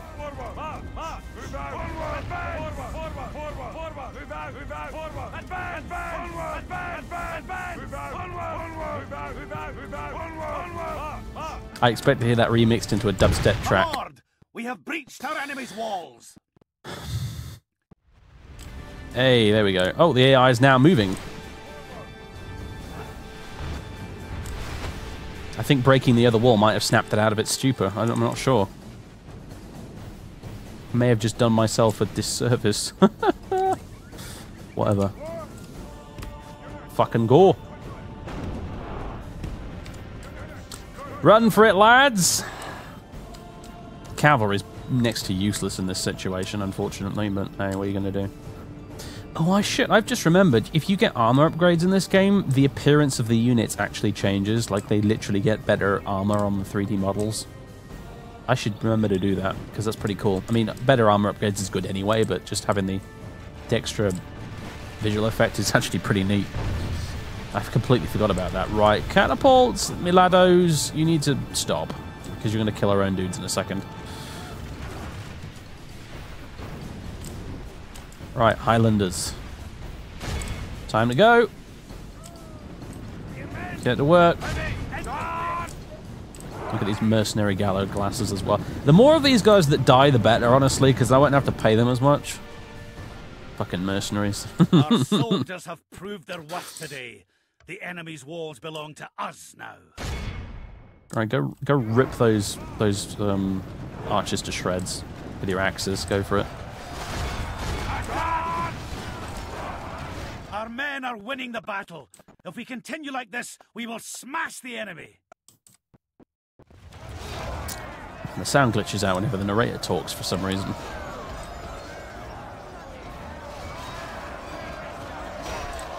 This was the first Total War game where they added, like, proper combat animations as well, wasn't it? Ever since then, they've gone completely overboard with the... Oh, God, that was brutal. They've gone totally overboard with the animations, and I don't think I'm a fan. Like, genuinely, Creative Assembly, on the 1% chance that you ever listen to this stream... Who am I kidding? 0.1% chance that you ever listen to this stream. Can I make it abundantly clear that I do not give a single solitary shit if you have advanced motion capture combat animations for your tiny troops that I barely spend any time looking at on the ground there. What I want from you, Creative Assembly, is optimization so your game doesn't run like shit on a high-end PC like mine, and I want you to give me actually good fucking gameplay. Those are the two things I require from you. I don't need ridiculously over-the-top graphics and shaders. I do not need motion capture animations. Our men have taken control of the castle. Oh, excellent, nice. Got a countdown timer now. These things I do not require, Creative Assembly. All I need is for you to make a competent fucking video game. Strategy game. A strategy game where, as you will note, I'm spending precisely this much time zoomed out all the time, where I can't see the animations. All the fancy combat animations serve to do, when I'm not misclicking like that and causing havoc, is... All they serve to do is give me something to look at during a siege battle when I am seriously, seriously bored and waiting for the enemy to surrender.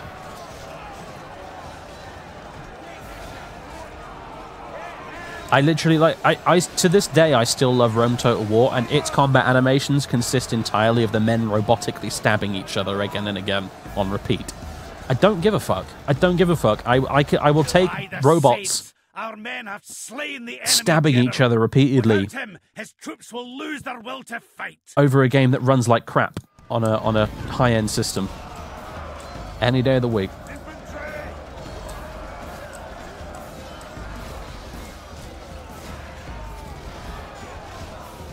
No one cares if your camels can blink. Yeah, exactly. Fucking exactly.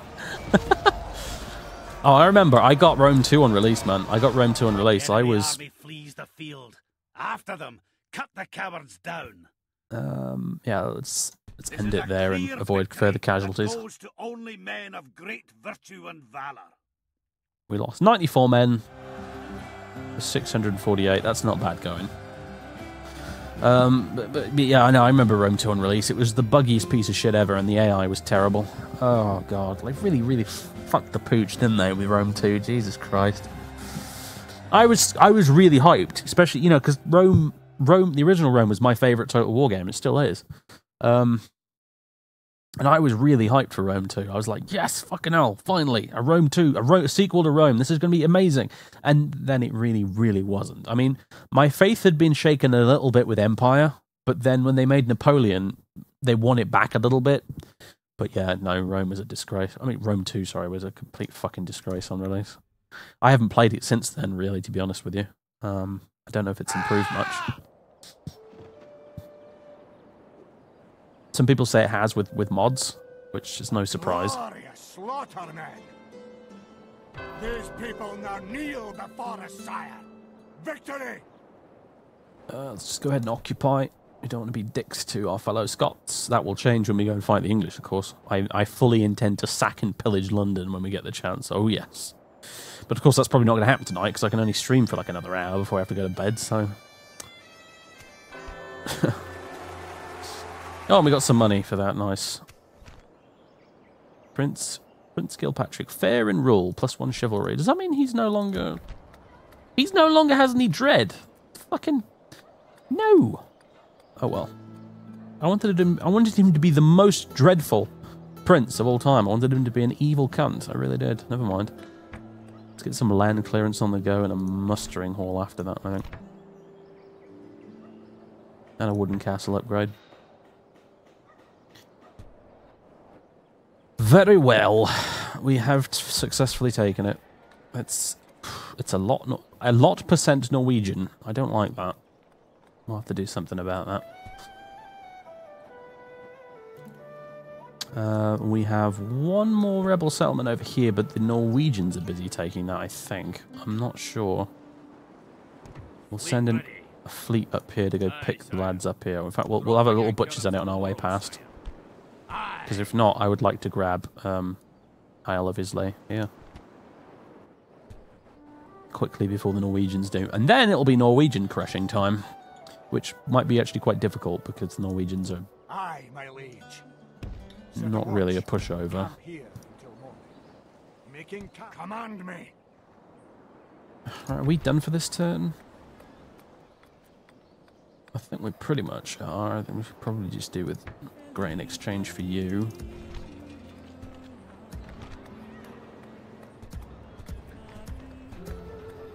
Right, all my towns are building something good.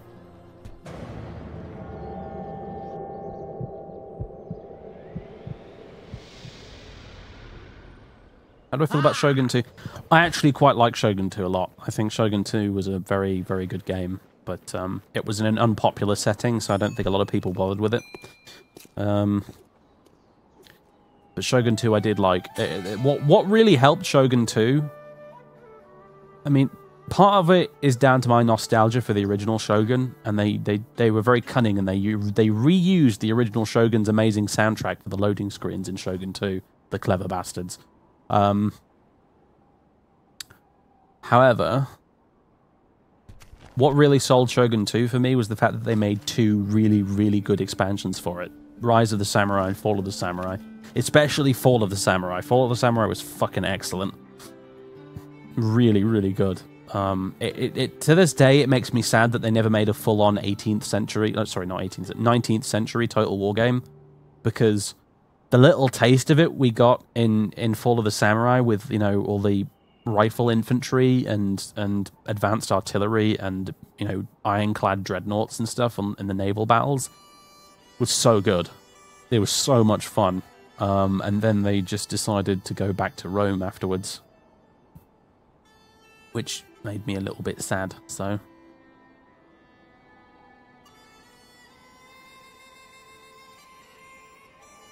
because everyone whined about it. They were like, but don't like musket combat, don't like ranged combat, what melee combat? So that inevitably meant that they went back to an earlier setting they'd already done before and ended up doing a load of motion capture bullshit again because my melee animations are neither my amazing melee execution animations.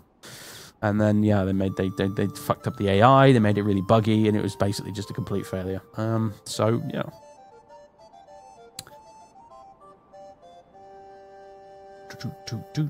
Yeah, I'm doing that. I'm sending an emissary to Norway, you pushy fucks. I'm on my way. Ah, England's now the most advanced faction. Wow, we can't have that. Another English spy executed. Good.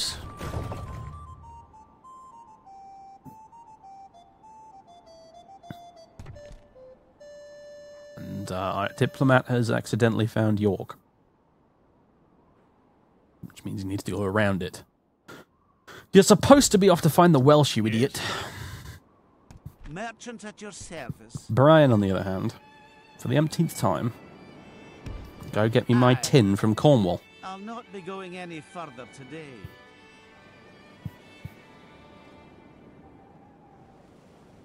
Yeah, Crusader Kings 2 can drag on a bit, can't it? I have to admit.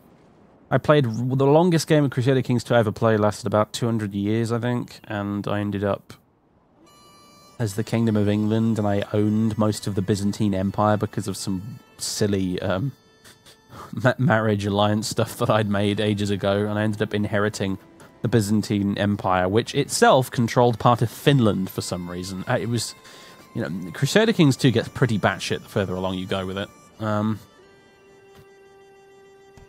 Is there something I can do for you? Goodbye. There you go, mission complete. You've awarded me with 500 florins of pocket change. How very generous of you. Right. Right. The Norwegians are not yet actually after Islay, so let's see if we can go take it for ourselves. Let's leave here a unit of spear militia to hopefully prevent the place from revolting against us. Yep, good. You may now hop in a boat, and next turn we'll get you over to Islay. All right. The young prince is going off on a conquering spree, which is fine by me. King can go chill in this castle for a bit, because I've noticed... I am a warrior, not an emissary, my lord. Yes, I know. If you were an emissary, I'd be far less worried about you standing on my border, okay? You're making me twitchy and nervous, alright? What's your name? Please address my liege. Stephen Griffin.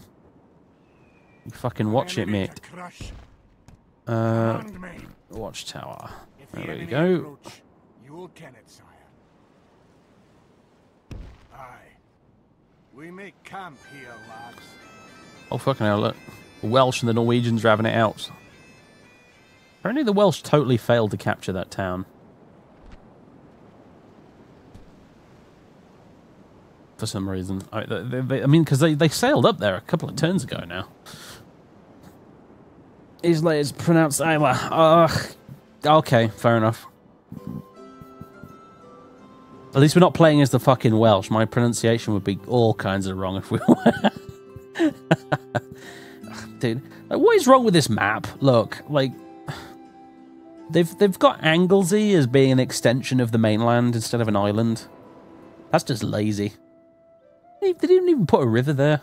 Just what? Yeah. Anyway, doesn't really matter, but still, it's a little bit like, come on, guys.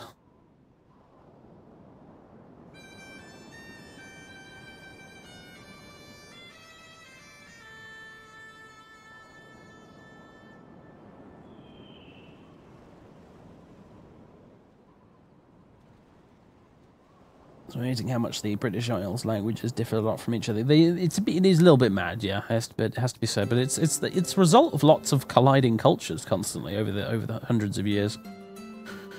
You know, you have the Britons, the Celts, and the Caledonians, and the Picts, and the Irish. You know, the Gaels and the Scots, and the Welsh, which themselves were once upon a time the Britons, and then you had the Romano-British, which were the Britons that were conquered by the Romans, and they learned Latin.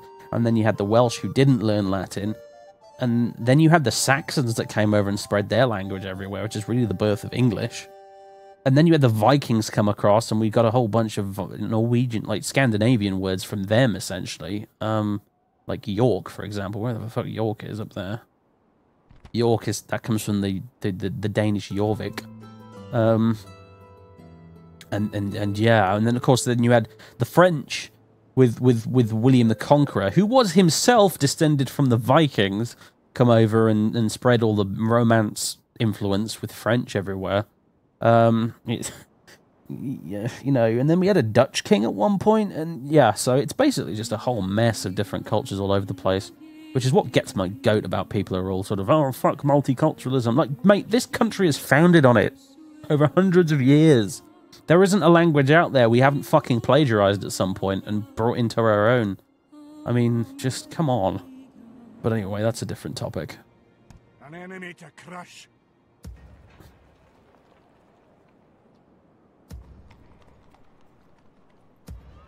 Welsh doesn't have vowels, yeah. And none of the letters are pronounced the way they're supposed to be, either.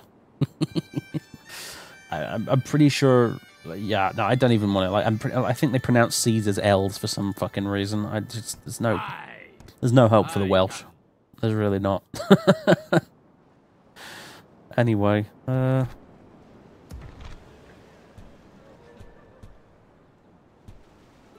not what I meant to do. I had the wrong button there. There we go. Ah, you, Inverness. You're one of our castles, so we'll give you a leather tanner. And the capital, Perth. We shall give you...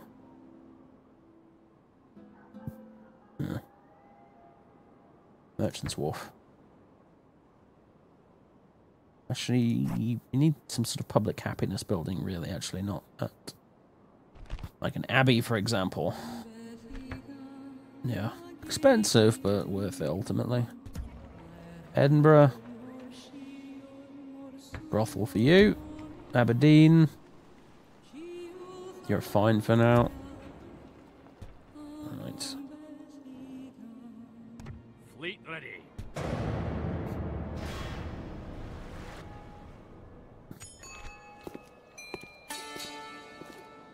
Oh god, yeah, Polish pronunciation is tricky. Although, to be honest with you, I'm not sure if it's so much the pronunciation as so much as it is interpreting what's fucking been written in front of you. It just seems to be a mess of C's and Z's most of the time. I mean, I had a valiant go at it when we played as Poland in the Hearts of Iron stream, and apparently I did all right according to some Polish members of the audience, so I guess it can't be all that bad. I remember one, I think it was a name, particular name. I remember it from one of Ralphie Dude's videos. It was like Grzegorz Grzegiewicz or something, I think it was pronounced. And it was written just as utter gobbledygook. It really was. Just R's and C's and Z's constantly. It was nothing but those. And it was pronounced, it was like G-Z-R, you know, it was like ridiculous, but it was like pronounced something like Grzegorz. I don't even, I gave it a go.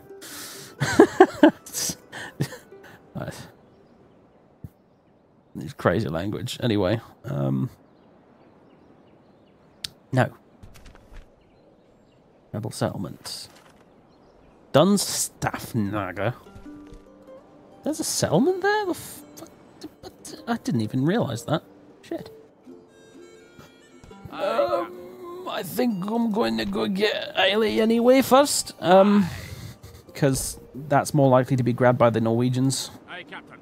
So we'll go fetch that first.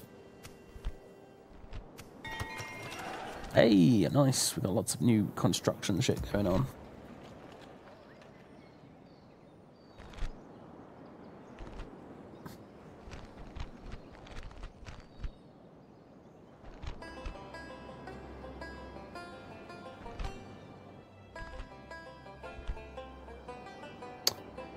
I think we'll get garrison quarters.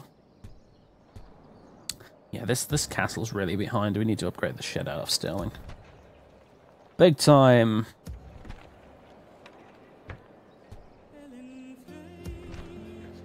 Glasgow's really fucking happy. Look at that public order. Even with very high taxes. Repair. Who broke the Motte and... Oh, I broke the Motte and Bailey. Of course I did. Oh, dear. Whoops. Fucking... Yeah, it was you with your catapults, you dumbass. Who broke the fucking Motte and Bailey, please? Honestly. Awaiting your command. High public order in Glasgow. It sounds a bit unrealistic. Yeah, it does, doesn't it?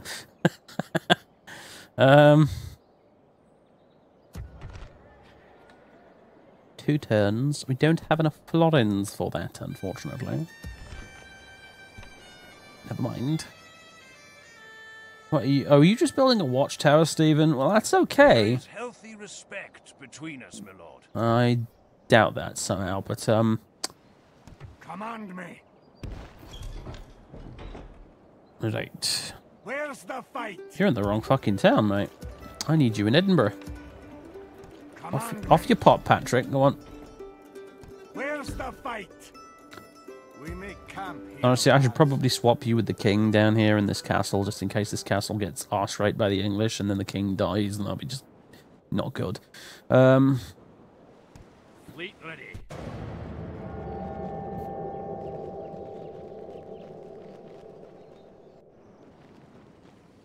What is the cultural significance of tea time for you to break mid-war to drink tea? Well, you know, we did it in World War II. Like, the British Armed Forces religiously drank their tea at tea time, even at the height of the Second World War. So I'd say it's pretty significant, really. We, as far as I'm aware, the only nation in the world that builds tanks that can brew tea from the inside. In the event of chemical warfare or nuclear apocalypse, our tanks, our chieftains, and challengers can actually brew tea. So yeah, it's pretty significant, I'd say.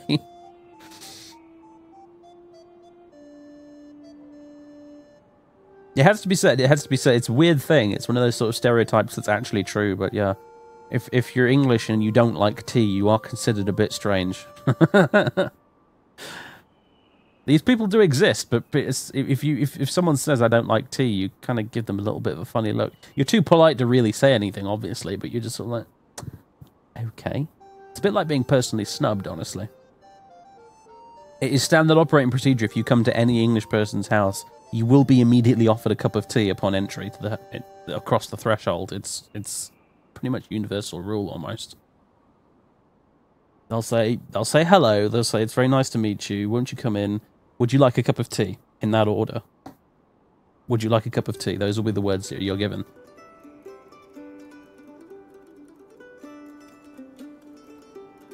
Unless it's like the very height of summer and it's really hot. But even then, you'll probably still get offered a cup of tea.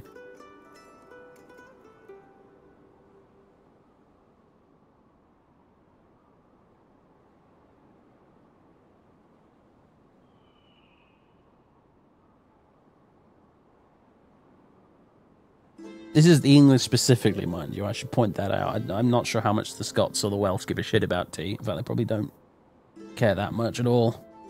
And if they're kind of middle class, very well traveled, very liberal, you might get offered a cup of coffee instead, due to the American and continental influence. My dad, for example, is very liberal. Sort of traveled the world a lot when he was younger. He loves France. He used to go on holiday to France all the time. He always goes for coffee instead. So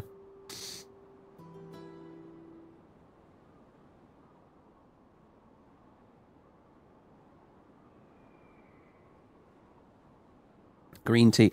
I don't know. I'm all right with green tea. I drank a lot of Chinese green tea at university because, one, I couldn't afford milk sometimes. And two, well, I could afford milk, but I needed to save it for my cereal instead of putting it in tea willy-nilly. So I ended up, and because there was a Chinese food store down the road from me, I ended up buying loads of boxes of Chinese tea from them, really cheap. And just drinking that instead, because you don't put milk in Chinese green tea, obviously. So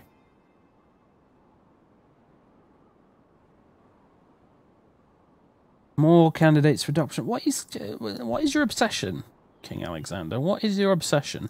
I'm a king. Of course, sire. Ah, finally a Welsh town. For their dignitary, Well, it's a sire. castle, but Yes, sire. it'll do. No movement here on the Welsh-Norwegian front, apparently. I don't think they're even at war with each other, are they? Nope. Just the English, and their army is now fucking stuck in the Isle of Man for some reason. That's not going to help much, is it? Not at all. I think the Welsh are kind of fucked, let's be honest.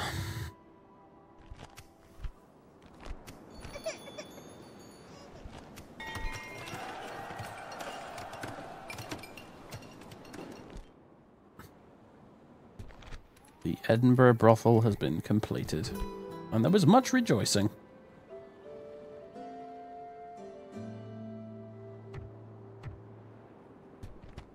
Right, we have 2 daughters. That's not very helpful, is it?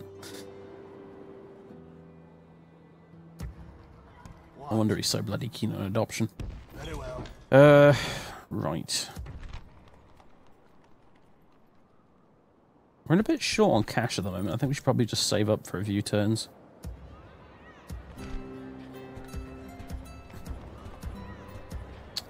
We're not building much though. Like we don't have any much in the way of future investment on funds. So I think perhaps we should. You know what? Roads will give us some extra trade, so we should probably build some. But we should probably start building more farms and stuff because we need more money. We've got like 1.5 armies at this point, and we need more than that. Actually, it's more like 2 if you round it all up together. Aye. This is my lord. And once again, we have a wooden wall, which we can probably just demolish, so let's fucking go for it.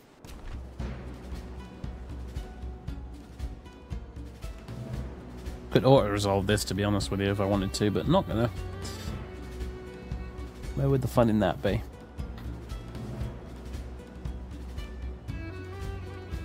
You just bought Mountain Blade. Should you also go for Mountain Blade? Dude, you should have bought Mountain Blade Warband off the bat. Forget about the original Mountain Blade. Unless you want to play like a couple of very specific mods that only work for the original Mountain Blades, I wouldn't bother.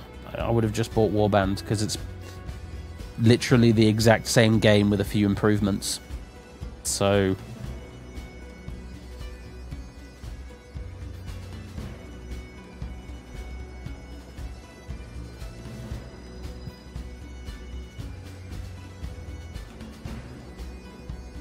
you once had normal tea with no milk was weird. Yeah, I had tea with no milk, like regular tea with no milk, a few times at university, and that's what prompted me to start buying Chinese tea instead, because it's not right. It's just not right.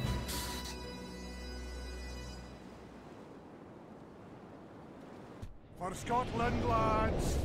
For the king!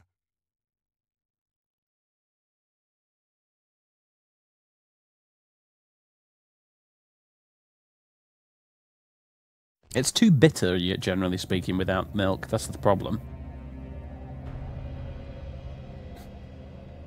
Like, I do frown on someone who complains that tea is too bitter when they drink it without milk. It's like... Killing shiftless men. Oh, what are you even doing? For proper men. But let's be about it! It's like... You're not doing it properly. You don't know how to tea correctly. No wonder you're not enjoying it. Tea with honey's all right. Yeah, actually. In fact, I used to put honey in my tea all the time. It was a bad habit. I finally managed to kick. No, I don't put tea or sugar. I mean, no, I don't put honey or sugar in my tea. Just a bit of milk. And I've just realised that now that this commander has no longer got dread, and has instead got chivalry, his speeches are going to get a lot more boring all of a sudden. That's a shame. Oh well. Let us begin Why is the mouse scroll so slow? Alright, well. We're going to need to destroy a few towers, aren't we? First things first.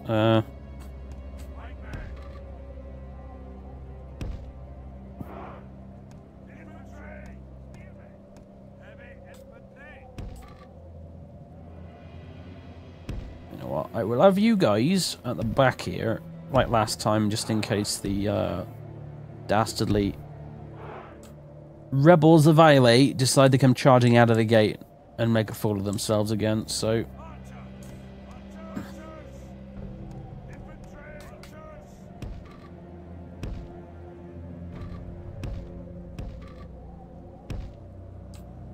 Have you lads there, and we'll have the catapults here. And then all the cavalry can just sit around at the back like lemons, not doing a whole lot, because they won't be able to do a whole lot without horribly dying. Yeah, honestly, like, sending cavalry into city streets in this game, recipe for fucking disaster, let me tell you. In fact, leaving them in melee combat for any amount of time is pretty much disaster. So, yeah, don't do it. You get them to charge, then you get them to retreat. That's how they work.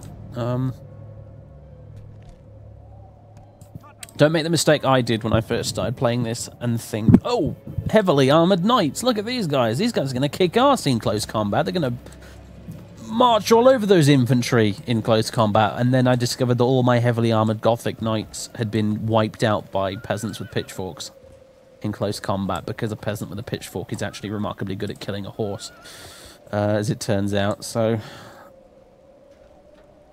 Right, we need to kill these towers first.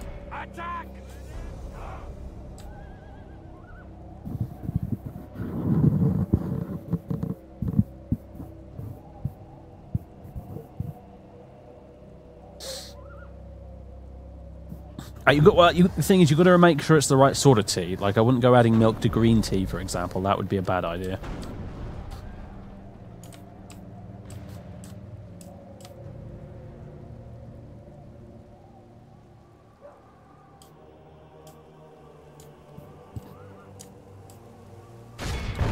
There are some teas that can be avoided.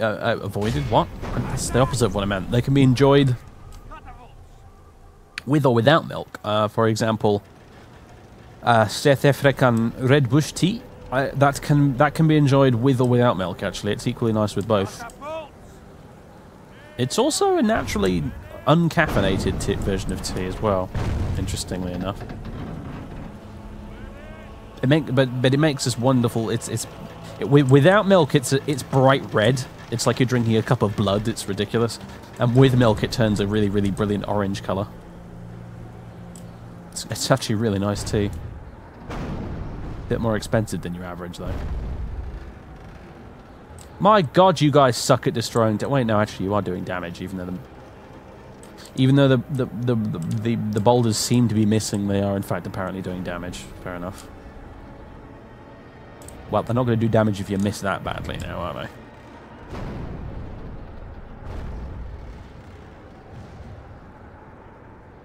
Alright, good night, Angus. Alright, I'll try not to stream armor until you're around. I don't know if I'll jump into Apex immediately. I think I want to finish doing at least the tutorial bit of the single player. But I will definitely be doing Apex, because the jungle island setting seems very cool. Oh, you idiot! Set fire to a building! I didn't mean to do that.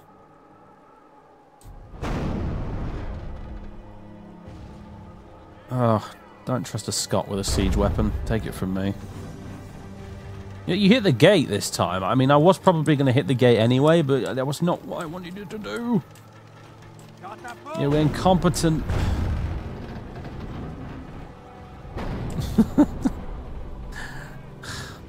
You hit the same building again. Are you even correcting these shots? There, you finally hit the fucking tower.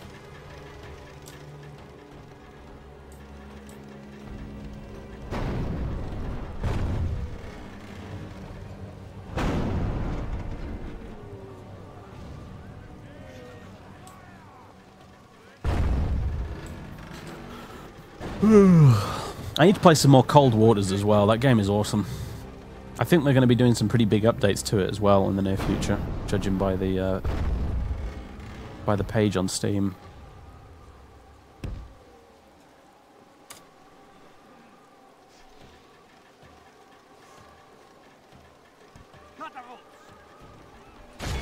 Attack!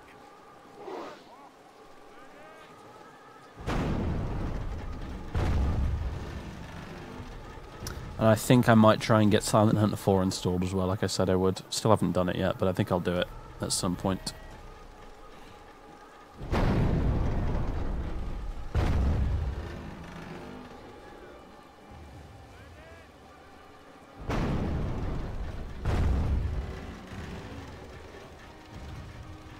I think one of the updates they're working on is that they're going to make it so that the Soviet submarines can actually dodge torpedoes better, which should make the game a bit more interesting.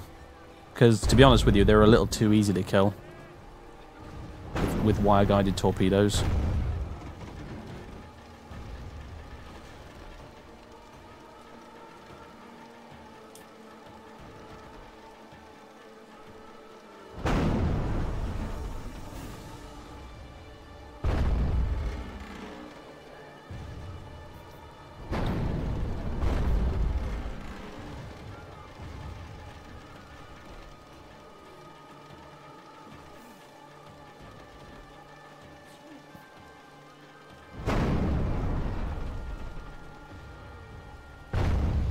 Any minute now. I like how the rebels seem to have fucked off to the town square. They're not even trying to defend the walls. Hey, there we go. Down she goes. Finally. Attack! Attack!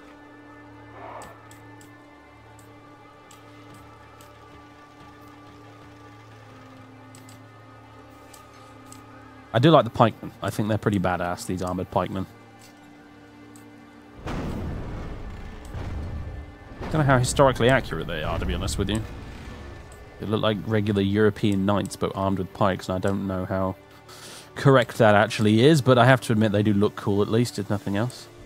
This is ultimately why you install a mod like stainless steel or something, because then you get more historically accurate units and stuff. You know, generally, anyway. Honestly, on the whole, the Rome Total War overhaul mods were better for historical accuracy, like Europa Barbarorum and Roma Surrectum 2. They had some serious historical accuracy. Like, they take it from me, as one of the members of the mod team for Roma Surrectum 2, the amount of historical research our historian bods actually did for that mod is ridiculous. They did more historical research than the real developers of the real fucking game did. And they weren't even being paid to do it, either.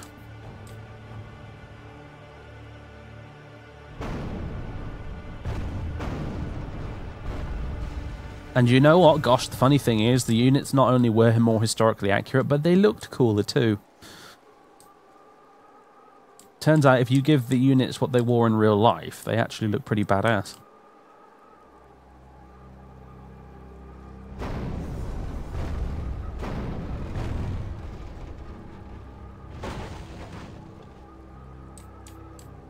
Making a big old mess of that wall. Oh, hello. Yeah, that's all the rebels in the town square. This is going to be a bloodbath, isn't it? I can already tell. It's going to be just a meat grinder in the middle of the town.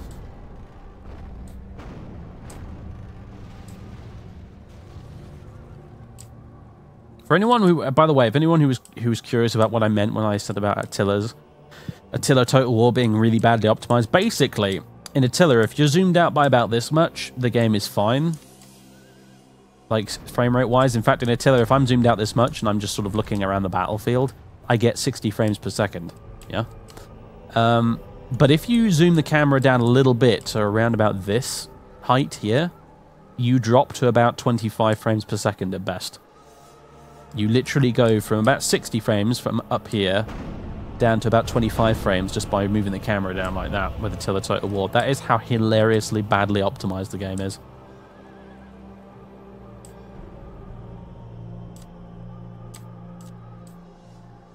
divided Impera for Rome too. Yeah. I've no doubt they did. I've no doubt that the Total War modding community are just absolutely incredible when it comes to the research those guys do. I mean, all credit where it's due. They are brilliant. You know, like the For King or Country mod, like all the research that went into the Civil War when the guy... It was made by one guy, by the way, For King or Country. So when I eventually get around to Let's Playing it and you see it, bear in mind it was all made by one bloke, which is even more impressive. But, at least I think it was, anyway. But, yeah. And Broken Crescent as well, which I talked about last time, and I think I might stream at some point, actually, Broken Crescent as well, because that's a very good one as well. I have to be honest with you, and I did say this on Discord, I don't know if I'll ever bother making videos of Broken Crescent, like a Let's Play series, for the simple reason that most of the focus of it is on the medieval Middle East, which means Islam and Muslims play a huge role in the game. And unfortunately, I do not trust the YouTube comments to not turn to absolute cancer as soon as Islam is involved. So, in order to avoid that, I'm afraid I'm probably not ever going to do a Let's Play of Broken Crescent, which is a real shame. But I'm just not willing to put up with that level of bullshit, I'm afraid.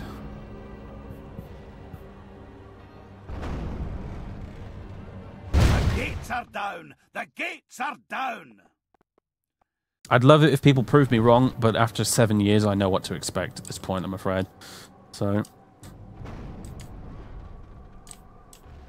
they have moved in. Okay, well.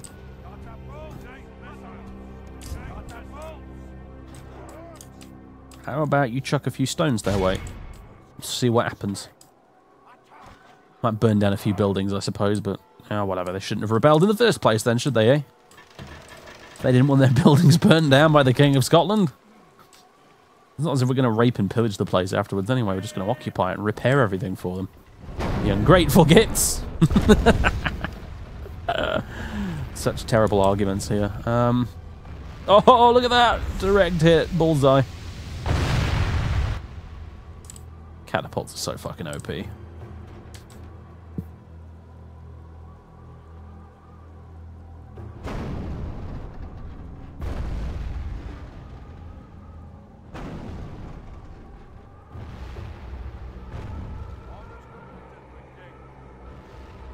Well, it is funny, really, isn't it? Because the people who would probably benefit the most from a bit of education on the subject would be the ones that would be perpetrating all the bullshit in the comments, unfortunately, so...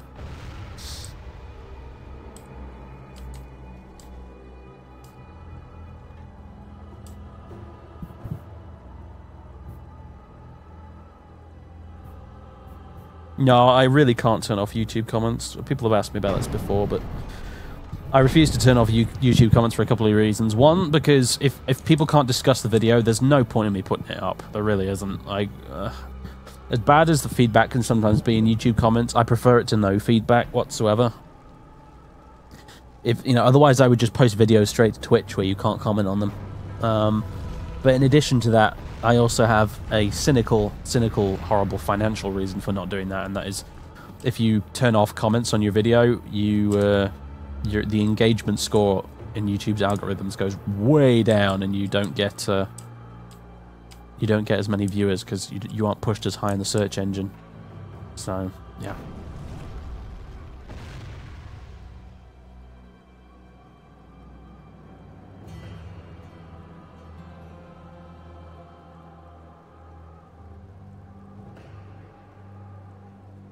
Are you out of... Oh, they've run out of ammunition.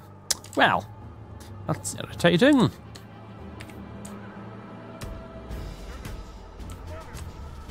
Oh yeah, the spacebar preview button seems to be broken in this version of the game for some reason. I think it's just... I'm going to blame it on the fact this is an old game that was not designed to run on Windows 7, let alone Windows 10.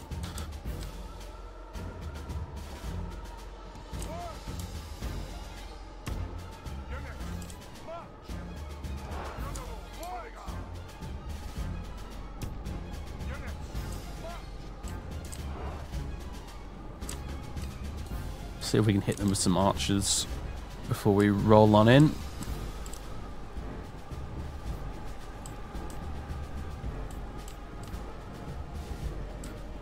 I don't know how either, but the unit shadows in the later Total War games look even worse than the ones in Medieval for some reason. Like in Empire Total War and Rome 2 and Attila and Shogun and all the rest of it, the unit shadows, when you zoom out like this, they're really flickery and horrible. But in this game, they look fine. Again, Creative Assembly. How did you fuck this up? I don't... Whatever.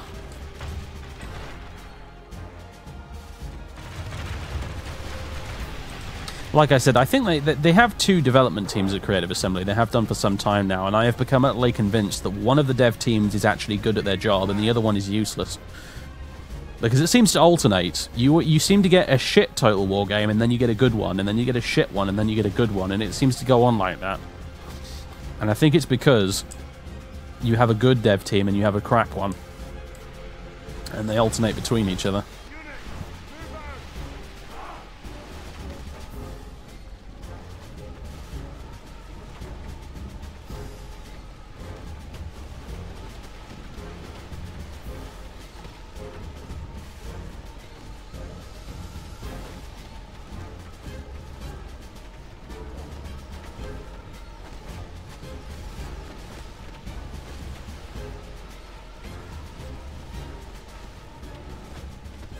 Oh yeah, I'd absolutely stream Broken Crescent at some point, and I think I will.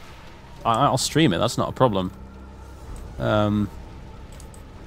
I've got moderators and Nightbot to deal with idiots and on a stream, but there's obviously the problem with YouTube is there's no moderation at all for comments, at all whatsoever. So I can't deal with the idiots on YouTube. There's nothing I can really do about them, unfortunately. But on Twitch it's different. It's not a problem on Twitch. Because the thing about Twitch is it's live, so if I see someone being fucking stupid in the chat, I can tell them to stop being a fucking idiot. And if they don't stop being a fucking idiot, I can just ban them or time them out or something. You can't really do that with YouTube. They never did finish breaking that wall down, these stupid catapults. Never mind, at least we killed the towers. That was a big problem. Good grief. Right.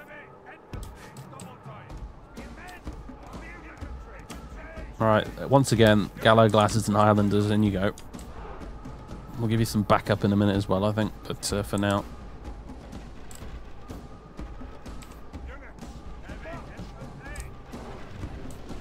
I'll send the mercenaries in first, because they're getting paid a huge amount of money, and I'd prefer more of them to die. So I don't have to pay them as much. And also because they're my best shock infantry, so, you know. It's a win-win.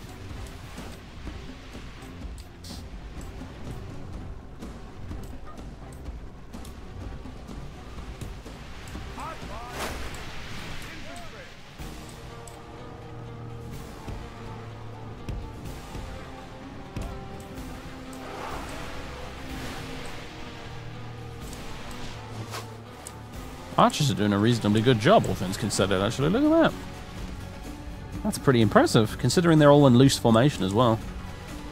GG Archers. However, you can stop firing now, because you're going to kill all of my own guys. In you go, through the one opening we actually have, because the catapult guys suck at their jobs.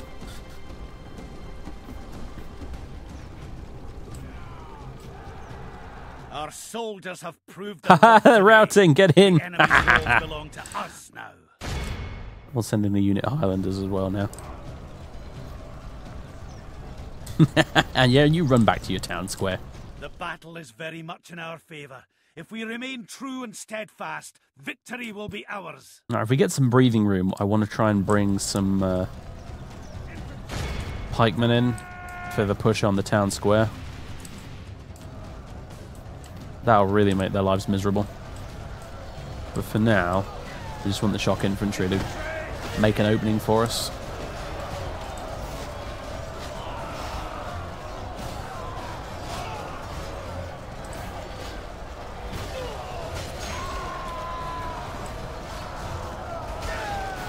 It's also brown, isn't it?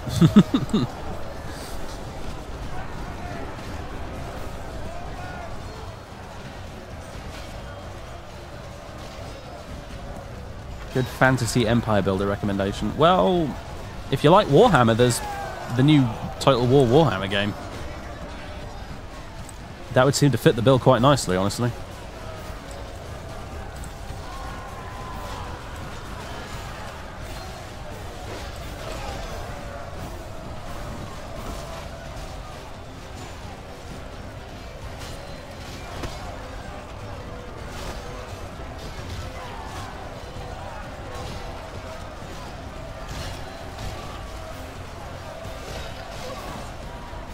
Look at this badass here. He just killed 2 guys in as many seconds. We shall watch the fortunes of this one carefully. Oh, he's dead. Never mind. I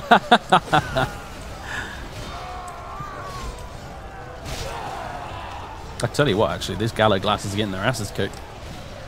It says victory seems certain, but a lot of them are dying. Oh, here's another one.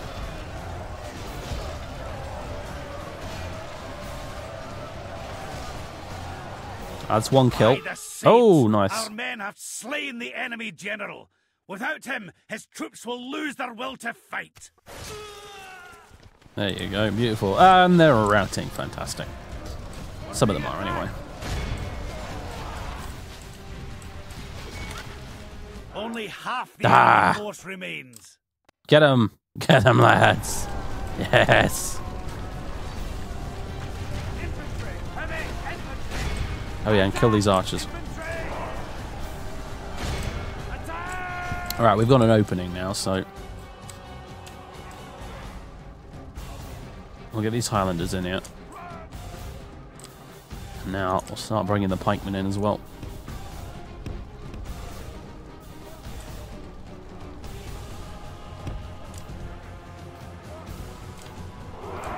Yes. Heavy pike militia.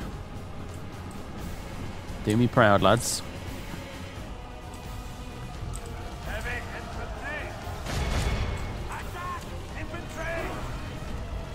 Charge! Infantry! Heavy infantry! Charge!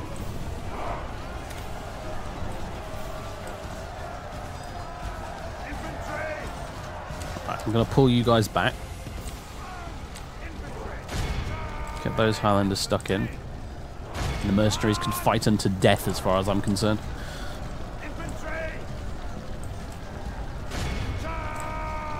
If you want to get really good at these games, you got to learn to cycle your men. You got to cycle your units in and out of combat so that they remain fresh. Continue like this, we will smash the enemy. Instead of exhausted.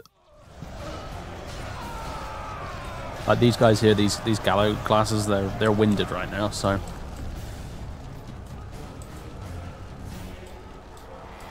makes a big difference to combat performance. So, right, let's see. What can we do with our pikemen?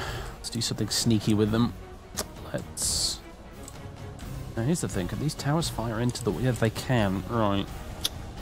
That makes things tricky. I don't want to get raked by towers the entire way around this outside bit, you see.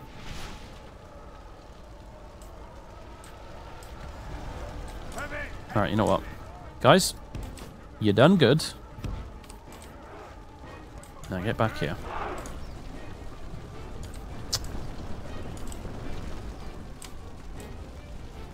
Right, yep, excellent. Okay, we got a spear wall coming in.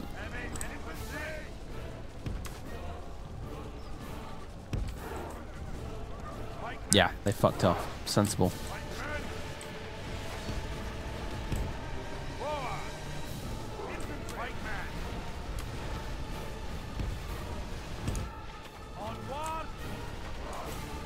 I got a rain of arrows coming in, but they're mostly inaccurate because they're firing right over the buildings and stuff.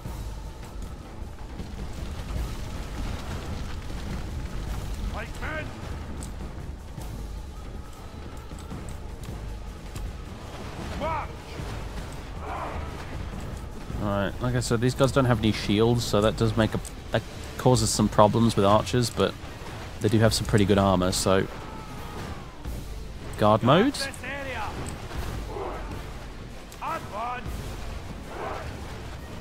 And just get stabbing these archers, basically.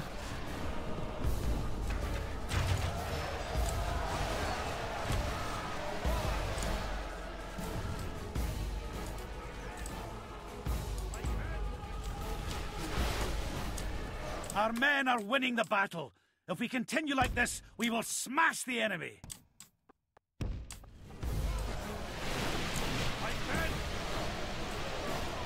Oh, look how many they've already killed. It's glorious. Like I said, they're not as OP as they were in Rome, but pikemen are still pretty badass.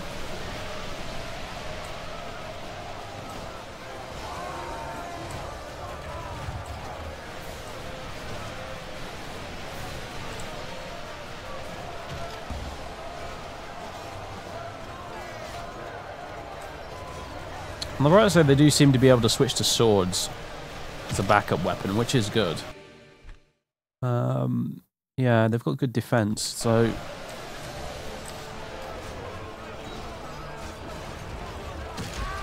They do have slightly different stats based on the weapon they're using in this game. It's never formally written down in the stats pages anywhere, but in this game and in Rome, depending on which weapon they use, their primary or secondary, it does have an effect on their combat ability.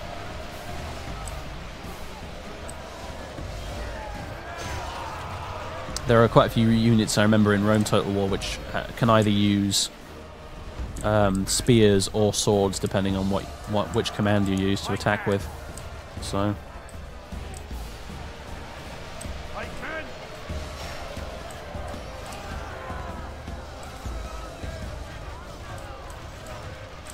now can we hurry up and finish off these archers so we can move forward and attack the next bunch?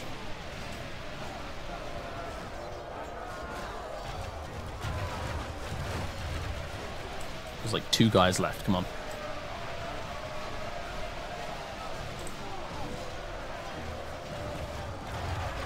One guy left. Get a move on, lad. Come on, the guy's got a dagger. There we go. Come on. Beautiful, right.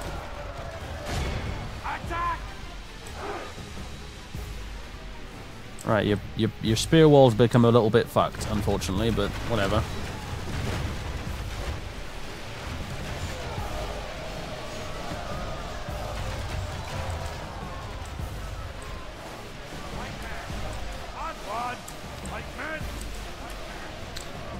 I would be attacking from multiple angles right now, to be honest with you, if it weren't for the fact that those towers are still in place around the outside. And we'd lose probably a good 20 men just running around the outer walls trying to get into the center here, so... These archers are pissing me off, though, big time.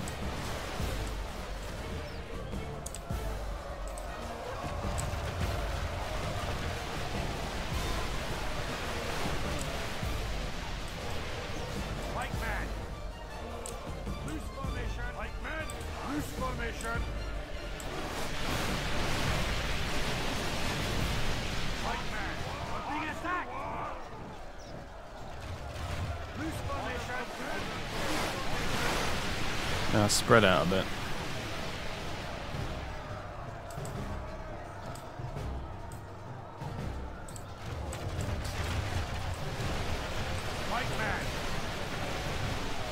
The pikemen do a good job, they just unfortunately do it quite slowly. And the whole front line of them seems to have reverted to using swords, unfortunately, but never mind. They're still definitely winning.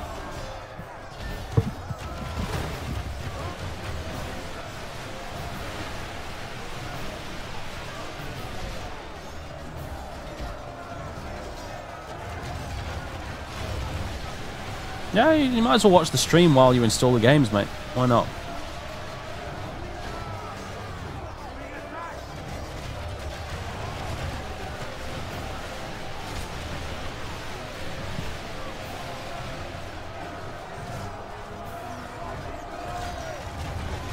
Oh, the Banner Lords or whatever it's called. Oh, the Banner Saga, was that it? Yeah.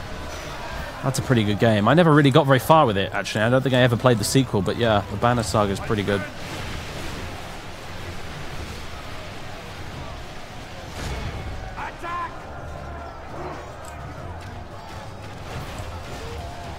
Come on, kill the little fuckers. Oh, here come the Highlanders. Alright, you guys are very tired now, so do you remember what I said earlier?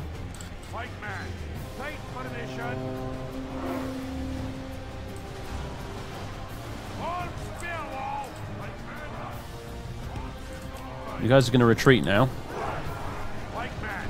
Wouldn't be terribly realistic, this. I don't think you could get away with this in real life, a unit running through another one like that, unless you had drilled and planned for that in advance, which we will pretend for the sake of argument we did when we were training these guys. And yeah, you don't want to become human kebabs, do you?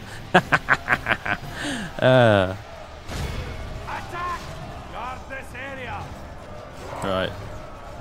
You've all put your pikes away, which is a little bit annoying, but oh well. Just because they weren't in guard mode. Yeah, now they're reforming. There we go. That's better. That's more like it. Make me some fucking Islay kebabs.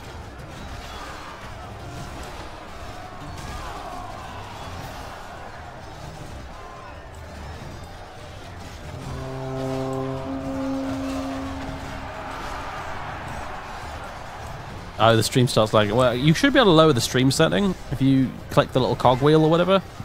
You can lower the quality of the stream and it should be okay. But fair enough.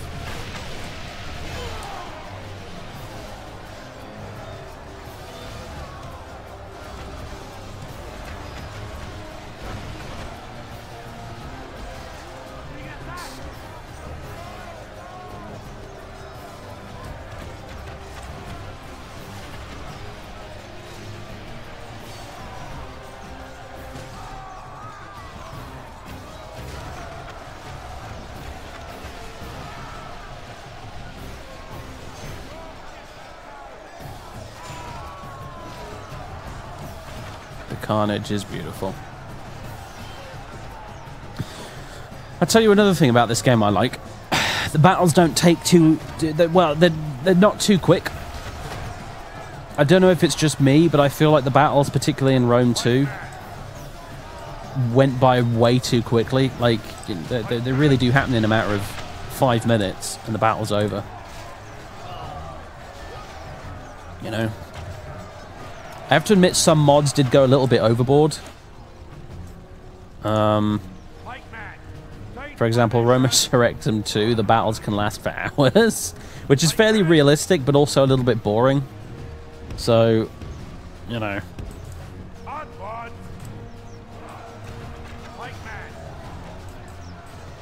We're actually losing a fair few guys here, but I did tell you it'd be a meat grinder, didn't I? So.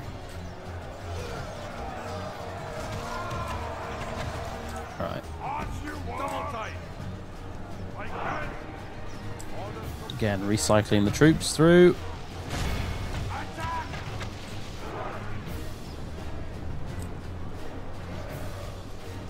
Ah, oh, forgot to put you in guard mode again.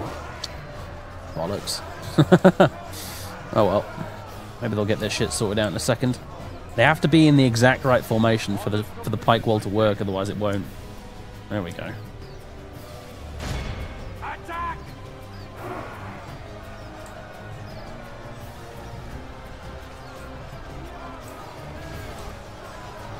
Yeah, pro tip, always put your pikemen in guard mode.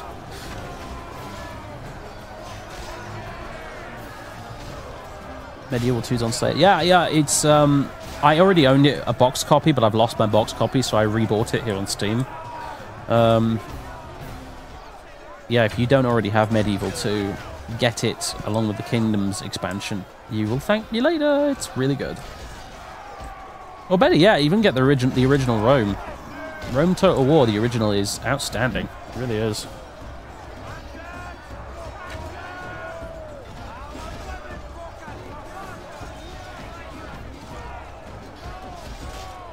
Bit dated these days graphically, but you can get mods to help with that. Just like Morrowind, really, in that respect.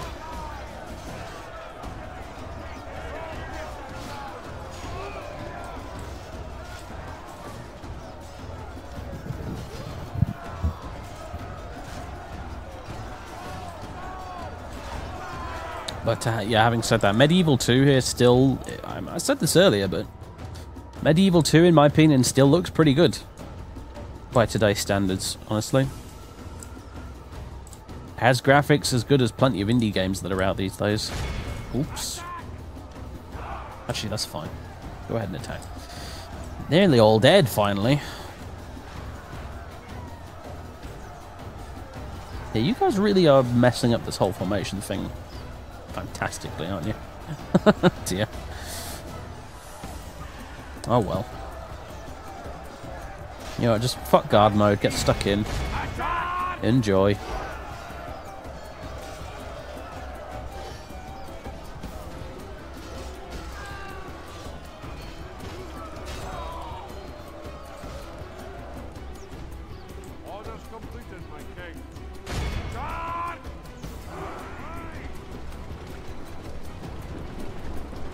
Oh, you're not in spear wall formation? Men have taken control of the city. That definitely would have had something to do with it. Right, let's see if you actually do a bit better now you've actually got the spear wall activated. For fuck's sake. I'm an idiot general sometimes, I really am. My only saving grace is the fact that the AI is even worse than I am, so... Right, I want to see some kebabs, guys. Let's get to it. I want to see heads on pointy sticks. Our men are winning the battle. If we continue like this, we will smash the enemy.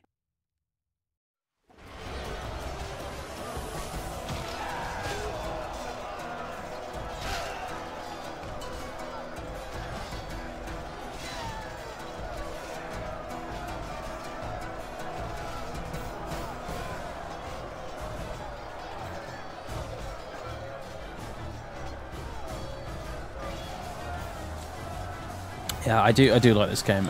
Like I said, it looks good. It runs really well. Even if you've got a potato computer, like if you have a potato PC and you fancy playing a Total War game, this is great. We have won here today.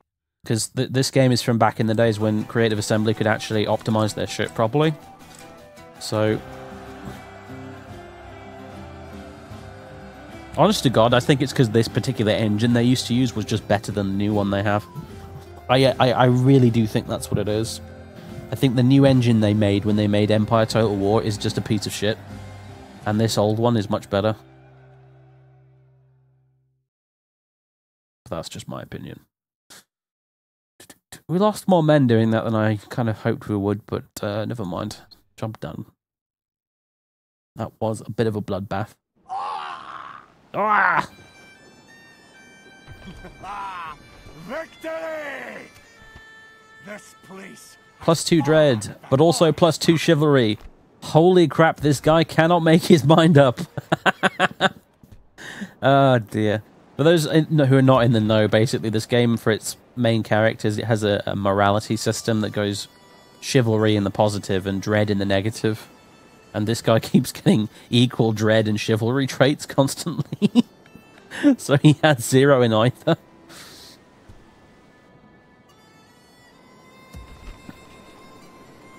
Right, we're going to have to lower taxes. Really? I can retrain the Gallolegs? Fair enough.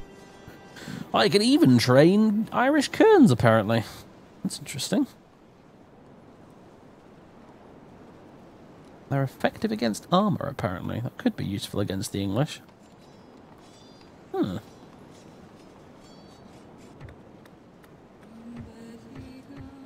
However, we should probably just repair the town for starters.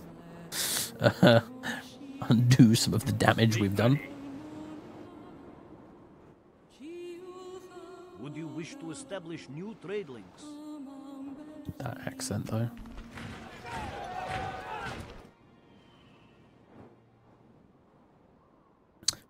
I am neither your concern nor your subject. Yep, you are a big fucking army. Can I be of service? Headed just straight for the Welsh.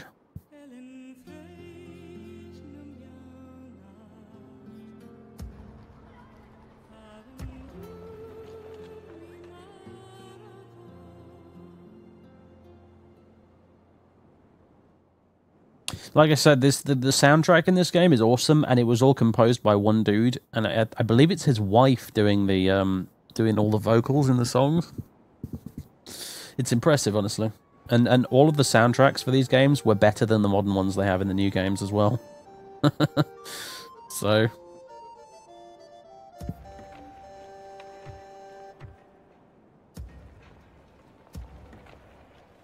not to say the new ones aren't are bad per se, they're just not as good.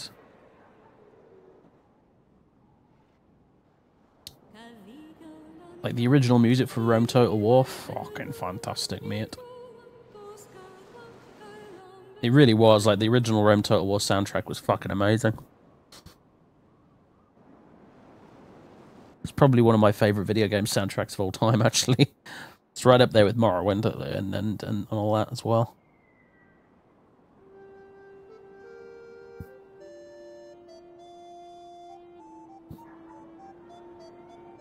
Help make your mind on buying Northgard. I saw Variax playing it a little while ago, and he seemed to like it quite a bit, and it looked all right to me.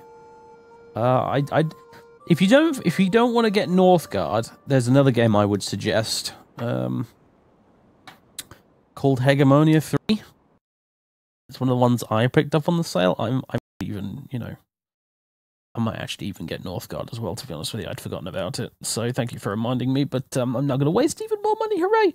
Let me find it. Where is it? Hegemonia 3 Clash of the Ancients. That was the one, yeah. Shogun 2 was... Did they get it back for Shogun 2? That would explain why Shogun 2 has a really good soundtrack, then. I know they reused a lot of the music for the original game in the loading screens. But yeah, that does explain a lot, actually, because Shogun 2 does have a really good soundtrack, that's true. Oops, just knocked the microphone, apologies for that, but yeah. The original Shogun had a kick-ass soundtrack as well. And the original Medieval Total War as well.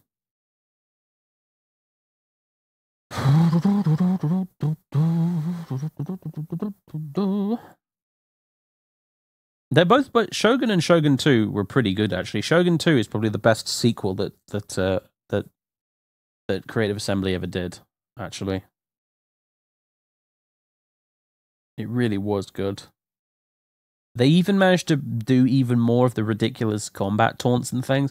Like, you know how in Shogun 2 they have the whole shameful display thing, which got memed into oblivion. Like, in the original Shogun, they had the equivalent stuff like that. Like, the enemy Taisho is running like a whipped dog.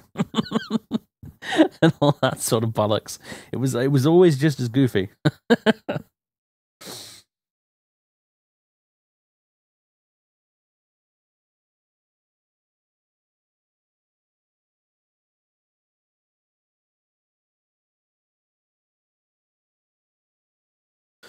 What are my thoughts on Total War Warhammer? I own it.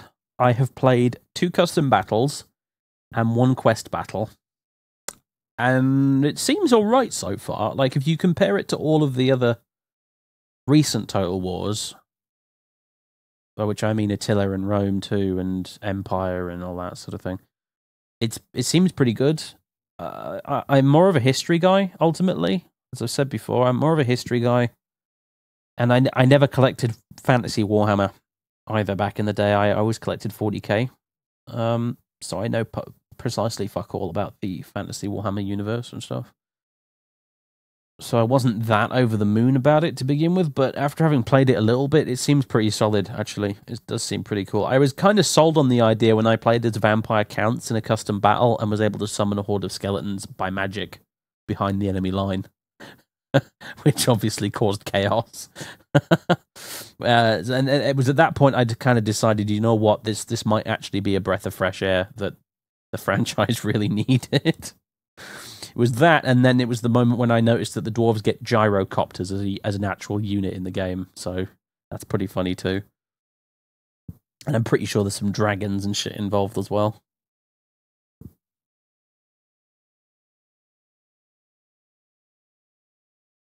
Anyway, I was trying to get you a link for Hegemonia. Hold on. Stallphage. Here we go. This is a pretty good game, in my opinion. Bought it on the sale, played it for a couple of hours yesterday, and I definitely approve. Like I said, it's like a mix between a Total War game and Age of Empires. It's quite fun.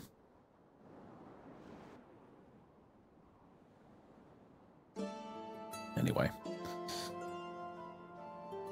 we're back at the game. Oh, let's see if we can get one more battle in. before I have to go. Although, to be honest with you, actually, we're not going to get a proper field battle at all, are we? It's just not going to happen. It's just constant siege battles non-stop. Because next I'm going to have to attack this rebel settlement here. It's just the same shit repeatedly. This admittedly is where the Total War campaigns can drag on a bit, because it quite often just devolves into siege battle, siege battle, siege battle, siege battle constantly. Unfortunately. Roma Surrectum 2 for Rome Total War did a pretty good job of fixing that in a way, because what they did is they instituted what they called zero-turn recruitment, whereby you could basically recruit. They had this a little bit in Medieval too, as you can see here, but the Roma Surrectum 2 developers basically made it so you could recruit a full set of slots in one turn. So you could recruit basically an entire army in one settlement in one turn. And what that meant was that all the factions in the game ended up building lots and lots of armies. And in order to win, you had to yourself build lots and lots of armies, and you had to set up a logistic system for them, so that you could build forts, and then you'd have to get lots of ships so you could ferry replacements across, because they also made it so that you couldn't recruit Roman legionaries, for example, when you were in Greece, for instance, or if you're in the middle of Gaul. You can't just randomly recruit new legionaries from the local population. You had to recruit them back from Rome itself, which meant that what you had to do is you had to make like 7 stacks of legions, and then you had to take 2 legions into Gaul, and they would do the actual fighting. And then you take a lot of extra stacks of basically reserves, like replacement units, which you would swap in for the units that got, you know, really badly mauled in combat, and then you would send the badly mauled units back to Rome to be retrained so that you could keep their experience instead of merging them. And then you'd ferry them back and forth. And what basically the end result was is they forced you to build your own logistics system in the game using the available stuff, instead of basically just the way it is in the vanilla game most of the time, where you build one big stack of good dudes like this. Like these guys here. You build one big stack like this, and you basically conquer an entire country with them. Just that one army. So yeah, what Roma Surrectum did was it basically forced you to build lots of armies and, you know, do the logistics of the whole thing as well. It was really cool, actually, because they didn't have to do any extra scripting or coding or anything. All they had to do was subtly manipulate the way that the army's recruitment worked, and then you had this whole new system to play with as a result. It was bloody clever. It did make the late game a little bit tedious at times, because there were so many armies around, but the late game always gets tedious in Total War games anyway, so, you know, it's going to happen one way or the other.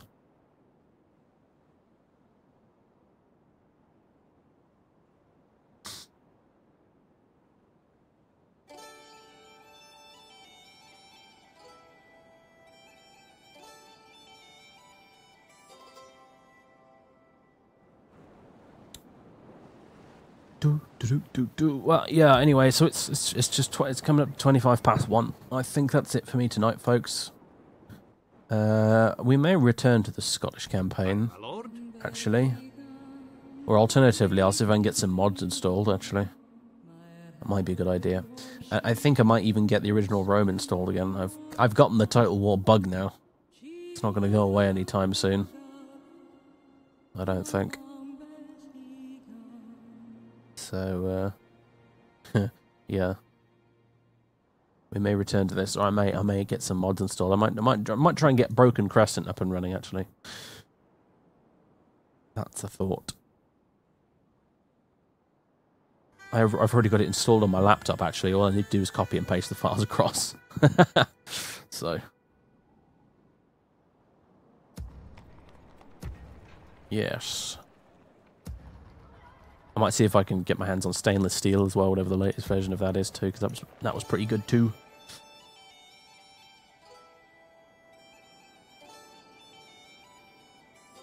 And I think someone released a mod that actually overhauled the Britannia campaign, actually, now that I think about it. That might be worth having a go at. Anyway, things to think about. Plus, there'll be all sorts of other Steam games to try. We need to do some armor as well, because Angus bought me Apex for armor. And yeah, other stuff too. Battle Brothers was the other one that got lots of votes in the straw poll we did, so we'll play some Battle Brothers as well, and that should be really good fun as well. I think you guys are going to like that actually a lot. I certainly think it's pretty cool. So yeah, plus all sorts of other stuff. There's a whole bunch of games I didn't even get around to installing this time, so... Yeah. I did buy a lot of stuff on the sale. Like, a lot. But I figured since I'm going to stream and record most of it, it's probably a worthwhile investment, so... It's the only way I can justify it to myself. Anyway. Let's save this anyway.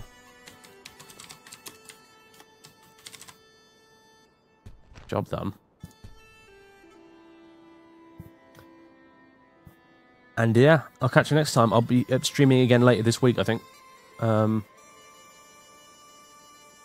do need to get some videos recorded as well, though. Mind you, now that the internet's back up here. But, yeah. I'm going to be doing a bit more streaming this week, at least. While I get through all of this new shit that I bought. I'm determined to get some money's worth out of it before it gets, you know, left in the Steam library for forever, never to be played again. In fact, there's a bunch of old games that I bought ages ago on Steam that I still haven't played yet, which I should probably add to the shortlist as well. Like Battlefleet Gothic, I think I got that a couple of sales ago, and I still haven't played the fucker. So that one might have to add to the list as well. But anyway. That's it from me, folks. Good night. Have a good one. Have a good week. I'll see you again in a day or so. And I'll definitely see you again on Saturday. Saturday seems to be my regular streaming day at the moment. And I intend for it to stay that way, I think, for now. Or maybe Friday, actually. I did stream on Friday last week, didn't I, instead of Saturday? So, yeah. I don't know, Friday or Saturday, though, for sure. Alright, anyway. Thanks, guys. On streaming who you guys would be interested in watching. Because if there is, I'll give them a host, but it's a weeknight, so it's unlikely. Because if there is, I'll give them a host. Oh, it's a weeknight. Echoes. No, don't want echoes. No, not really. Not really. Alright. Well, anyway, cheers, guys. I'll catch you next time. Toodaloo. I don't know what the Gaelic for goodbye is, but just pretend that I said it. Ta-ra.